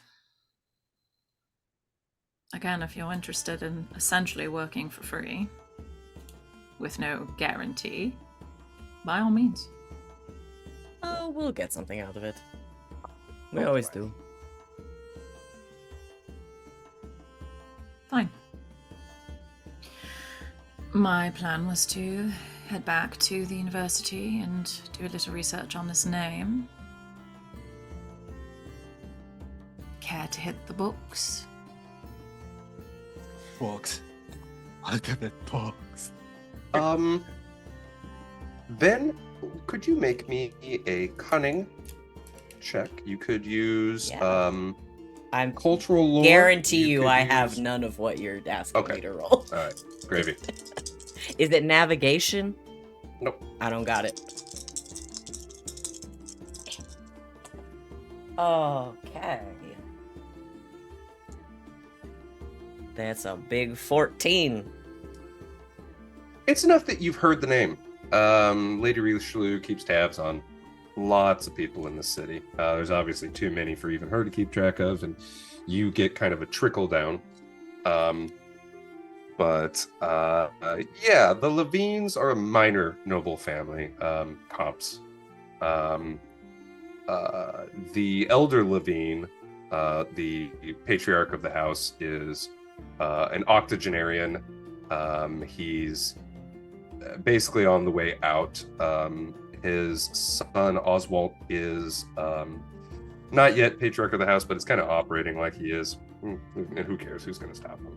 They've got some money. They're not terribly important.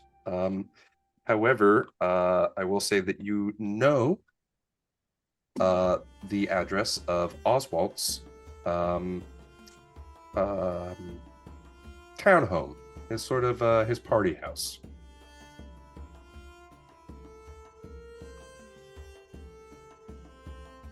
The name is Levine?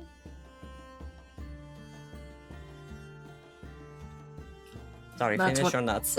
No, Yeah, sorry, but they're so delicious good snack. and they're so salty. It's That's how they they're get old. you to keep. Mhm. That's how they It's a get you shame to that they keep won't- drinking the saltiness, you know, like a Yes. popped corn or. Okay, so she does know a thing or two. Okay, cool. Okay, she can hang.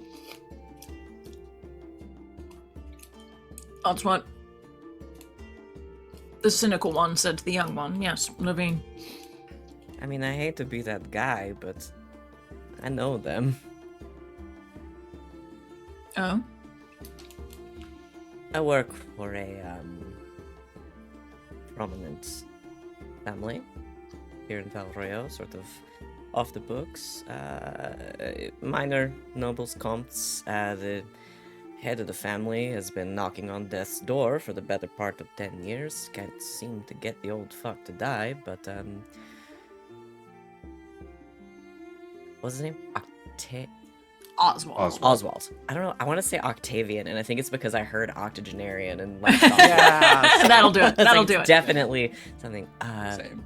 Oswald, though, the younger, he keeps a town home here. Less of a town home, more of a party base. But yeah, I know where he stays. So the guy has a bit of a party house up north, huh?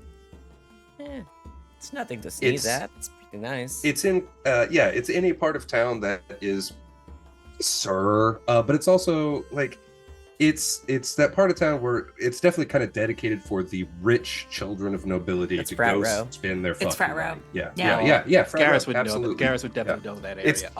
It's nice. It's upscale, but it's not held with any sort of presentation. It's Oh, not yeah. uncommon to see somebody passed out in a pile of puke on the side of the street. You know, Yeah, there's I guards think- that patrol thoroughly to keep all these kids safe and get them home and stuff.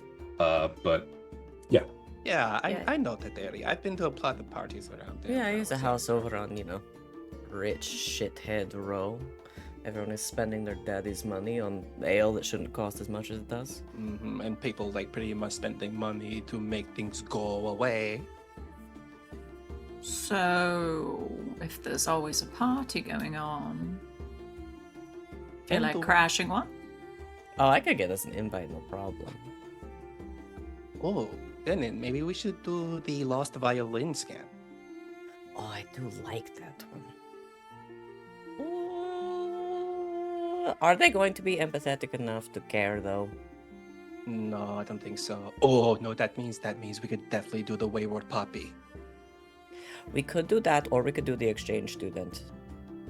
We could do that. Yeah, definitely the exchange student definitely could work. I think Right, it gives a look. I'll give a pat down. Looks so over Yasmera. The Like, oh, definitely. address. Oh, right. Yeah, I know where it's at. You in? Sure. I'll get us invitations.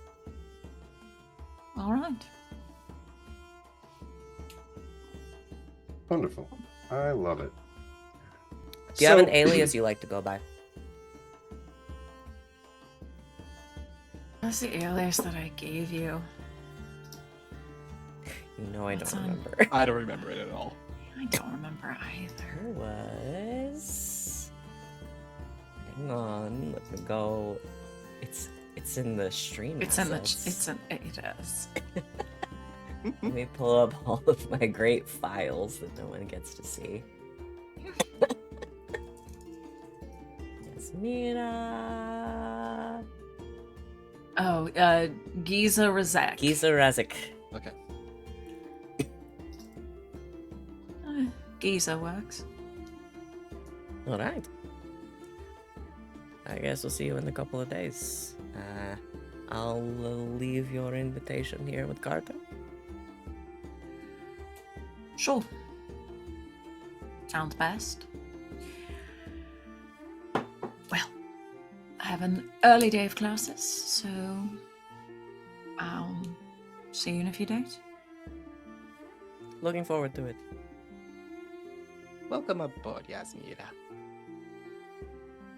I don't do the side piece thing. I'm a full partner or nothing. Garas gives a long sigh. Okay. Understood. Fine. Good. Equal partners. As long as we're on the same page. And she- Oh, you meant about Whisks. business. Oh, this is what we're okay. No, yet. She sighs and walks out. We're going to have to tell you what side piece is Yeah. slang for Yeah, later. yes. We're going to have to talk to you about your slang usage. She is a sheltered child. To be fair, you guys also kept saying stuff like, "Oh, don't worry, we'll get something out of it." Like, Yeah, Yeah, we know what we did. we know what we're talking about. It's not that they didn't understand. Don't worry, everybody's always got something to give. It's like we can now confirm that their first meeting was the equivalent of Simba meeting Timon and Pumbaa in that desert. Yep. Wait, which one of us is which? You were obviously Timon. I'm Come on, Timon, right? And you're yeah, Pumbaa? yeah, Okay. Come on, let's be honest Alright. here. As long as we're clear. I mean, Venehn is definitely Nathan Lane, but that's a whole nother thing. You Well. can be a big pig too. Let's see here. Call me Mr. Garas. No, at I where don't. we're at, I have a feeling that the next chunk of this is going to go a little bit longer than the time we have, and that's not even the whole package. So we had talked about whether this would be a one shot or a two shot. I think this is definitely going to make it a two shot. However, I don't think we need to cut it right now, because what I can do for you guys is I can describe the townhome, and if there's any other preparations that you guys would like to make leading up to this, let me know. So start thinking about that while I describe this. It's a three-story affair. Most of the buildings along this row are. The bottom floor is kind of open, supported. Half of it is supported by columns, the rest of it by actual foundation of the building. There's a little bit of a fountain in that ground floor center. There's usually some posted guards and servants milling about, as most of the first floor is like the servants' quarters and storage and things like that. The second and third stories both have balconies on them, and the roof is flat with a sort of like a seating area on top there as well. You guys are kind of going with the get an invitation and go in on the social way. If you alternatively, if you wanted to, or as a way out, there are buildings that are similarly heighted nearby, like right up next to it. And yeah, I don't want to give out any more than that without some guidance from you as to what it is your characters are looking into, perhaps even some roles. Does anybody have any ideas who wants to go first there? What Garas would like to do, because there's a lot of these guards around the area. Garas is going to go in one of his guard personas to speak with the guard station that specifically handles that area where that house is at, to pretty much find out who's going to be on guard at that time and see if he could work something in there to kind of reduce guard activity. Give me a persuasion check. I don't know exactly Can I what... do that? Communication persuasion, yeah. Yeah. Feel free. That would be great. No stunts, but that is a 22. Oh, great. This is a guy that you've actually bumped into before in your guard persona. And you've been clean enough in these maneuvers with him that he's never really gotten a whiff that you're not a guard. Like he never got into trouble for anything that you were doing in whatever situation that was. So as far as he knows, you are just another guard of the city and kind of a friend of his. You know, you've had a couple of chats. You guys are stationed at different parts of the city, so you don't really know each other that well. But yeah, he likes Garas. Garas will go up to him. Davis, how you now? What? Davis, how you now? Garas, what are you doing on this side of town? Just down here, just doing the little things. I just figured I'd take a break from the far end, so I'd come over here. It's good to see you. Guarding the future of El Rayo. Future of the pocket liners, am I right? Oh, hey, easy. Man, I'm working. This is what I hear. This is what I say. Anyway, I heard through the grapevine that the old rich guy over there is having a bit of a party later on. Oh yeah, you heard about the banger? Yeah. Oh boy, I heard about it. Bang? Gonna be something else. Gonna be quite the rager. Listen, I understand that you're working the shift that night, but mind if I take over that night? Wait, you want to work then? Why? You haven't heard, have you, boy? Heard what? Oh, look. Because they're having this big old party over at this house, right? All the guards are going to be gathering up, doing their watch, but then after the party starts to wind down, they invite us up there for these big old bangers. I got me a guaranteed into the shindig of the lifetime. You see this guy is a bit older. He's like the close to retirement type. And he says, oh, yeah, well, you know what? That actually sounds like a rosy deal. It's a waste on me. I don't want to go. Oh, out exactly. there. You look like you need the rest tonight. Why don't you go home, go to the wife, go to the kids, kick your feet up, get some soup, read a nice little story, and just have a good night off, huh? Yeah. All right. Well, I'll run it by the Manning. Oh, don't officer. worry, don't worry. I'm sure it'll be I fine. already dropped the line in and everything like that. You got yourself covered. Really? Oh yeah. I look out for you. All right. Well, I'd say I owe you one, but sounds like you're getting something out of it already. You got me. You got me. You're a good man, Garas. No, you're a good person, and you deserve this rest. Now get out of here. Gone. You got it. And he goes off. So now you are one of the guards of this party for the evening. Anybody else have anything they would like to do? I think just do a little research on this little rich prick, on Oswald here. Especially just seems like this was planned. Like they planned to jump the Carta, so they were aware that these writings were available. So do they have any sort of dealings going on? Is it this particular thing that they wanted? Was it just about money? Like, what are we talking? I tell you what, you don't yet really have the sort of connections, I think.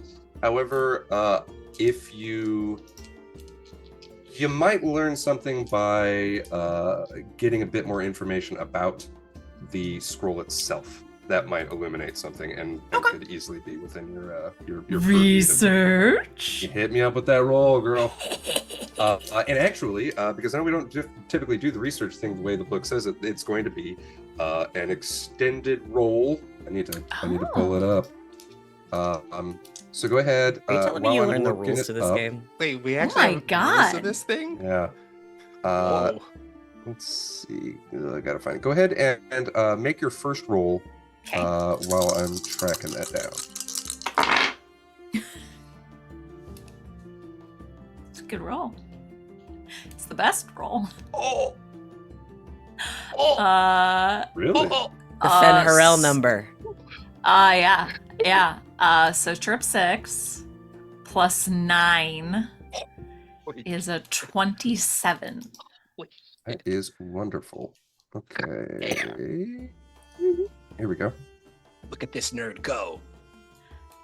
Hey. Okay, and Go, white girl, remind go. me, you have the. Go, white girl, go! Go, white girl, go. Do you have the lore talent? I do, in fact. What level of it? I believe just the first level. Let me double check here. Okay.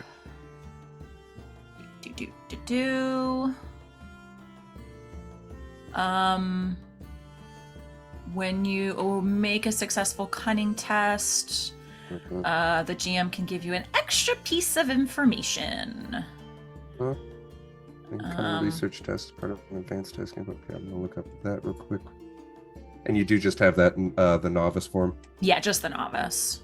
Okay. And also, again, the GM determines the additional information, and it may or may not be in any way pertinent to the main question. So I might just get a little tidbit of trivia for funsies. Okay. So I'm going to.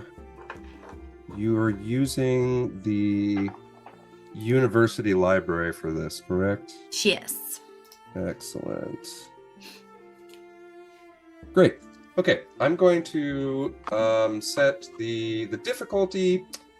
This is, even though you have all of the university at your disposal, you will discover very quickly that there isn't a whole lot of information about her. So I'm going to set it as a challenging difficulty, which you smoked that. I'm actually going to even set it as a hard, but you still smoked it. And then The success threshold is going to be a 20.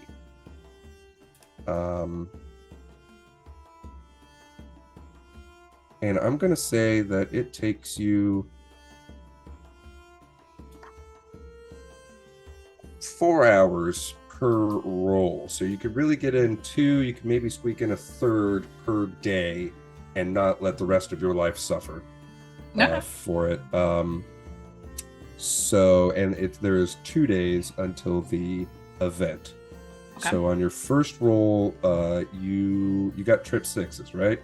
I got a 27 altogether. Great. So that your dragon die is going to contribute to that success threshold of 20. Beautiful.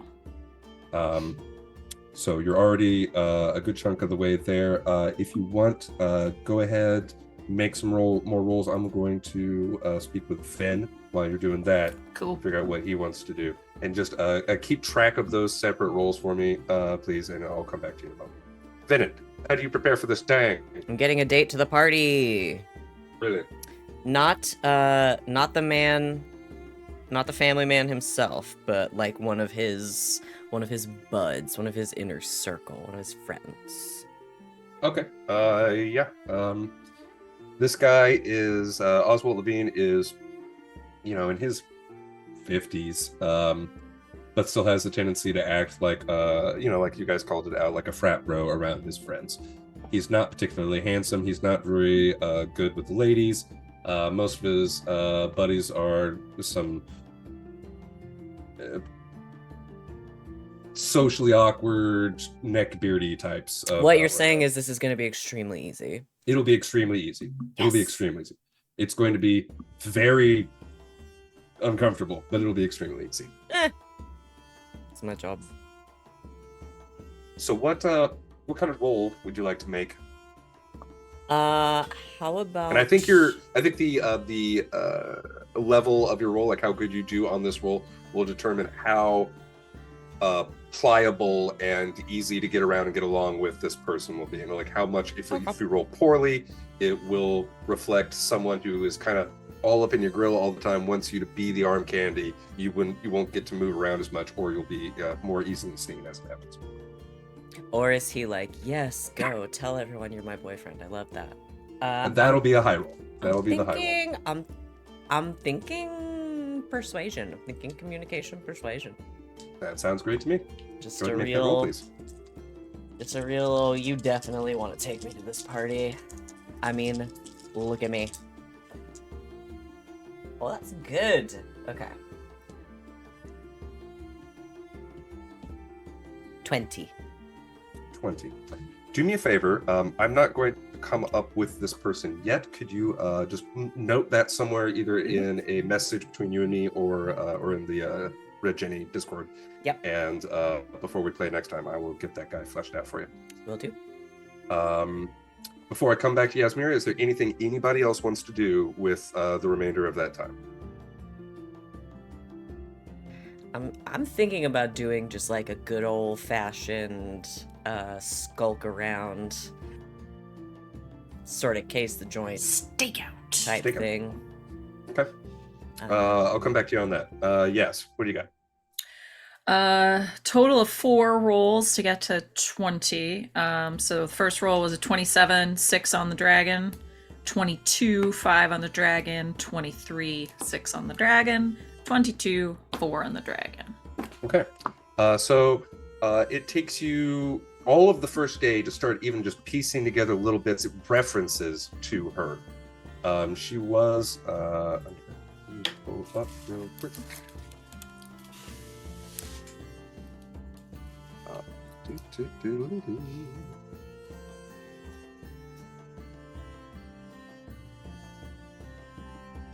Andrala of Virantium.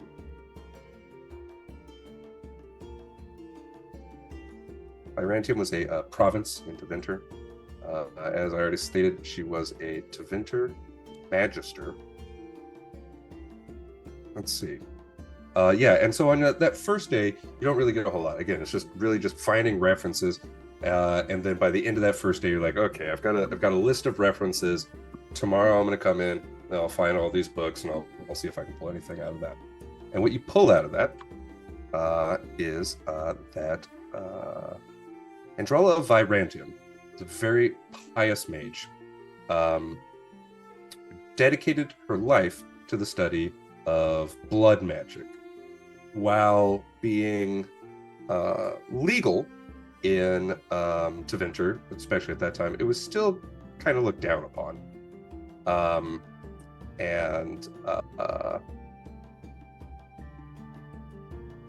There were 3 attempts on her life during this time that all failed. However, after the 3rd attempt, she decided that she'd had enough and it was time to flee the country. And flew, being a pious woman, she went to the land of Andraste's birth, for Relton. However, after spending a number of days there, during which she wrote what is known as the Litany of Andralla, she eventually spent her sunset days in Valrayo, of all places, being a bard.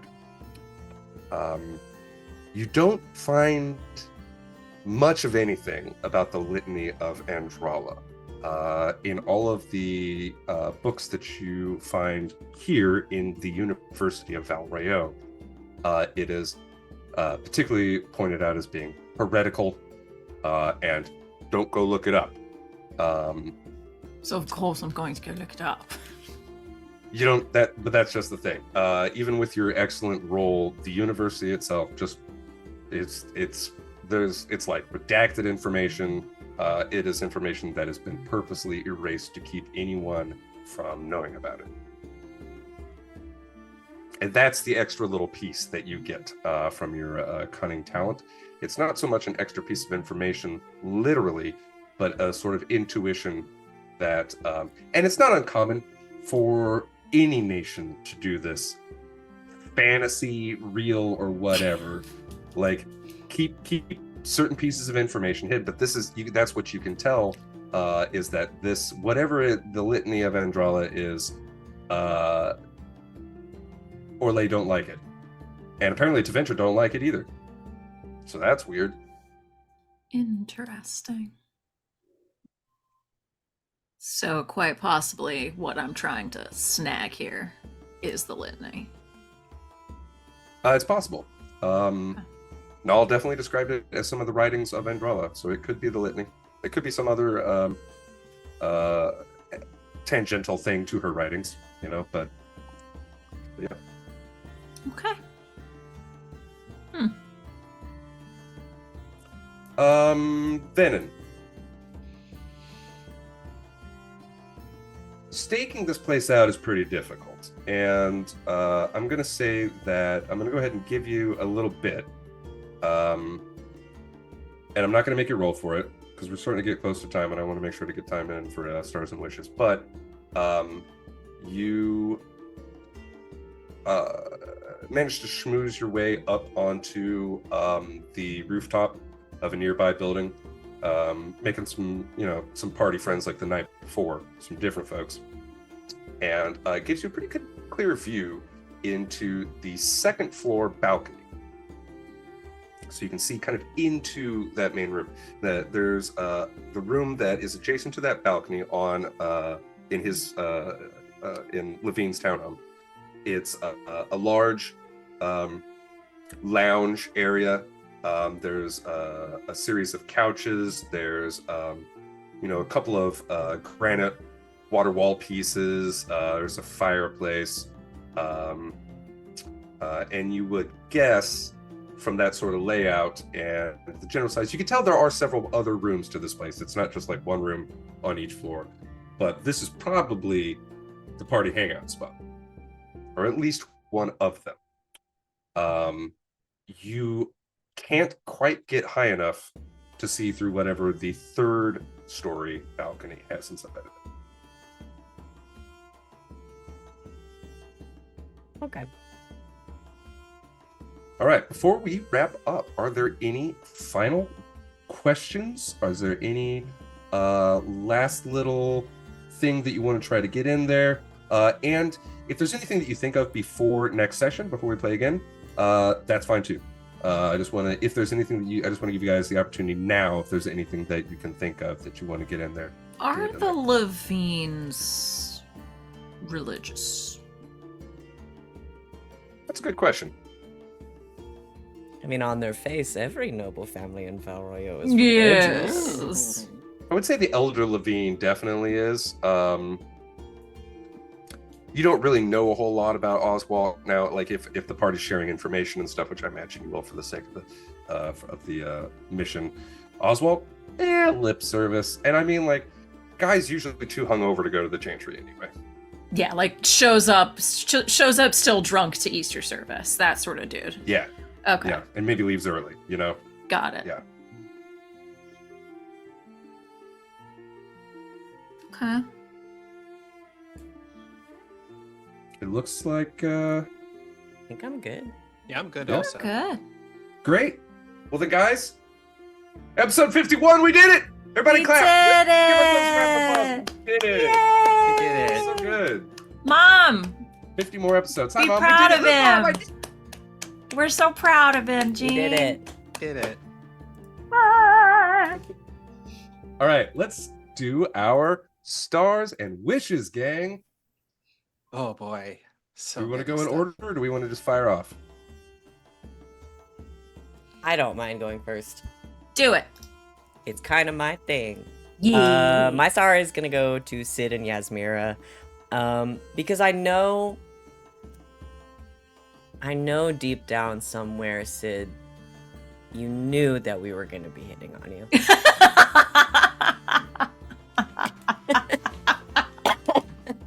I know somewhere deep in your heart, you knew what me and Molly were gonna do today. Come on. But it was so.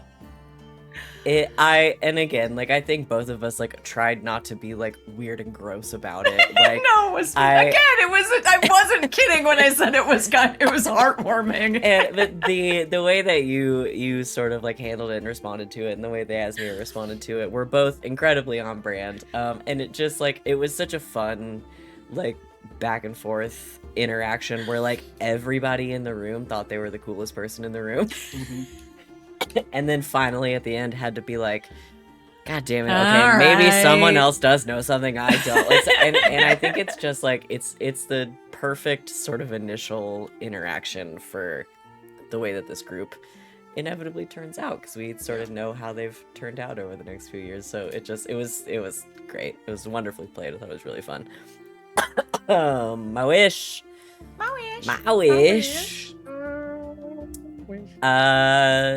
This noble fella that I'm gonna go on a date with, I kind of want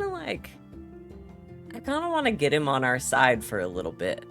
Like, obviously not like long term, but like, I don't know, maybe he really likes me. It's a small wish, but it's there. The conflict. Like, What's no, the Ven, con- we have to go do the B&E, but I'm dancing. Then puts the con in conflict. That's lovely. Then in I love it. dates, what can I say? Mhm, yeah, I do. I'll Venehn go Venehn do more next. than date in this game. And then Who me. wants to go next? I'll go next. Augie. My star goes to both Val, Van, and Sid. Just that. Val's not even Val here. doesn't get it. No stars for Val. No stars for Val.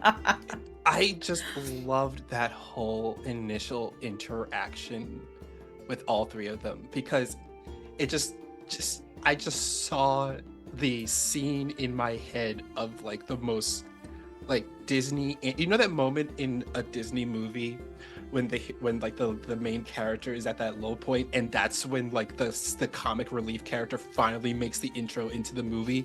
You know, the comic relief ones that they were pointing out in the trailer and like all the merchandise is about. that was that moment. Like in Yasmera's story, that was us entering into her. There was tons of merchandise for Venehn and Garas that when they appeared, it was like, yes, about time kind of moment. In my brain, it was that scene in Tangled where Rapunzel like is in the bar for the first time, and all of those like scary people were there, and then they just start doing like musical numbers about what they want to do with their lives. Yeah, this is the scene that had the song that got nominated for best musical in a movie. But yeah, I just loved that scene because it just kind of shows the foundation of what their friendship and relationship is now. Like you could see the little seeds being planted in, and it was just wonderful. My wish is I definitely want the moment to happen where Garas has to be the hitter, because Garas is the hitter, and they gotta have that first moment of like, oh right, that's why we have Garas here. Punchy. And I definitely want him to get into a nice little fist fight during this, or start a bar fight. Fight at the party! Yeah, definitely start a party fight. Yo, they're fighting! Yeah, like start a Party party rockers fight. in the house tonight. Is that Everybody shuffling. Yeah, that's some. Whoops, snip. Too long. Yeah, oh yeah. Don't want to get monetized. Oh yes, that- because YouTube and Twitch are definitely gonna know what song that was. That was wonderful. Pitch fucking That was perfect. Sid, bring us home. Oh, I mean, just every interaction of Venn and Garas was absolutely lovely. But my star goes to Sita. Yay! This has been just months in the making, and it's been so flippin' fun. We were finally all well enough to be here. Yeah, we're all, not dying and able to thoroughly enjoy it. I love it. Great. I love the Loved story. I love the heist. I love it. It's great. And my creepy setting it all up. It makes me really happy. Does anybody know who the fuck that was? I think Van does. I have theories. So the younger woman, this is several years earlier, the younger woman had a harness crossed across her top, very dark hair, living with an old gray hair lady in the woods. Van, you're correct. Go ahead and say it. It's Morgan, right? It's Morgan. Well, it's not Morgan, but it's because that's hundreds of years in the future. Yeah, but it's Asha Belinar. Do you remember what she looked like when we met her? No. No. She was young and pretty and had black hair and had a harness over her chest. Oh. Wait, what? You have to look up how she works. She's complicated. She's complicated. I'll just say it. She maybe occasionally eats the souls of her daughters and takes over their bodies. Maybe? Wait! Morgan's one of them. Dragon Age is weird, y'all, If you're right? familiar with the games, Morgan's one of the many daughters. Sid's dumbfounded. I cut you off too, Sid. What's did you have a wish that you wanted to give us? Look up Morgan Dragon Age and just go down the rabbit hole, and it will explain everything that is happening wild. here. Because I think we're looking. Is it the lady? I think we're staring down the barrel of Flemeth. It's Flemeth? Okay. I was trying to remember her name. My brain kept going Flem. I'm like, that's not right. That's not right. Flemeth, the witch, the original witch of the woods, who Morgan then in the games gets the reputation of. Just Google Morgan Dragon Age lore, and that will take you on the ride you need to go on. Yeah, I mean, if you don't find it there, looking up Flameth stuff will definitely get you there too. Or just ask me. I have thoughts and Yeah. opinions. We're gonna talk after stream. My wish. I really do want this to be like a fucking like college party. Like that's really what I'm looking forward to, is these three knuckleheads crashing a frat party. Hey, Like, I'm invited. Look, I can just walk away from my post. What's your excuse? even if she has an invitation, she's gonna act like she's crashing. I mean, come on. No, it's gonna be incredible. Yes. Yeah, and I can definitely make all those wish lists happen for you guys. So get ready. We're gonna have a fun time next time. Woo! And I guess we haven't really talked about when that's going to be. If we're going to go ahead and double that up next week, or if we're going to go back to the normal thing next week. But we'll figure that out. And for everybody at home, we'll let you know. But we will definitely finish this story up in the future. So stay tuned for that. Let's see here. Thank you, as always, to my lovely players. Thank you for the game. Thank you for the game. Thank you for the game. You're welcome for the game. And thank you to everyone who's watching. And heck yeah, man. Join us back next week for something in Red Jenny. We're going to do something in Red Jenny. It'll be next week. So come see us then. And until then, Internet, your mom, good Hey, Mom. game and good night.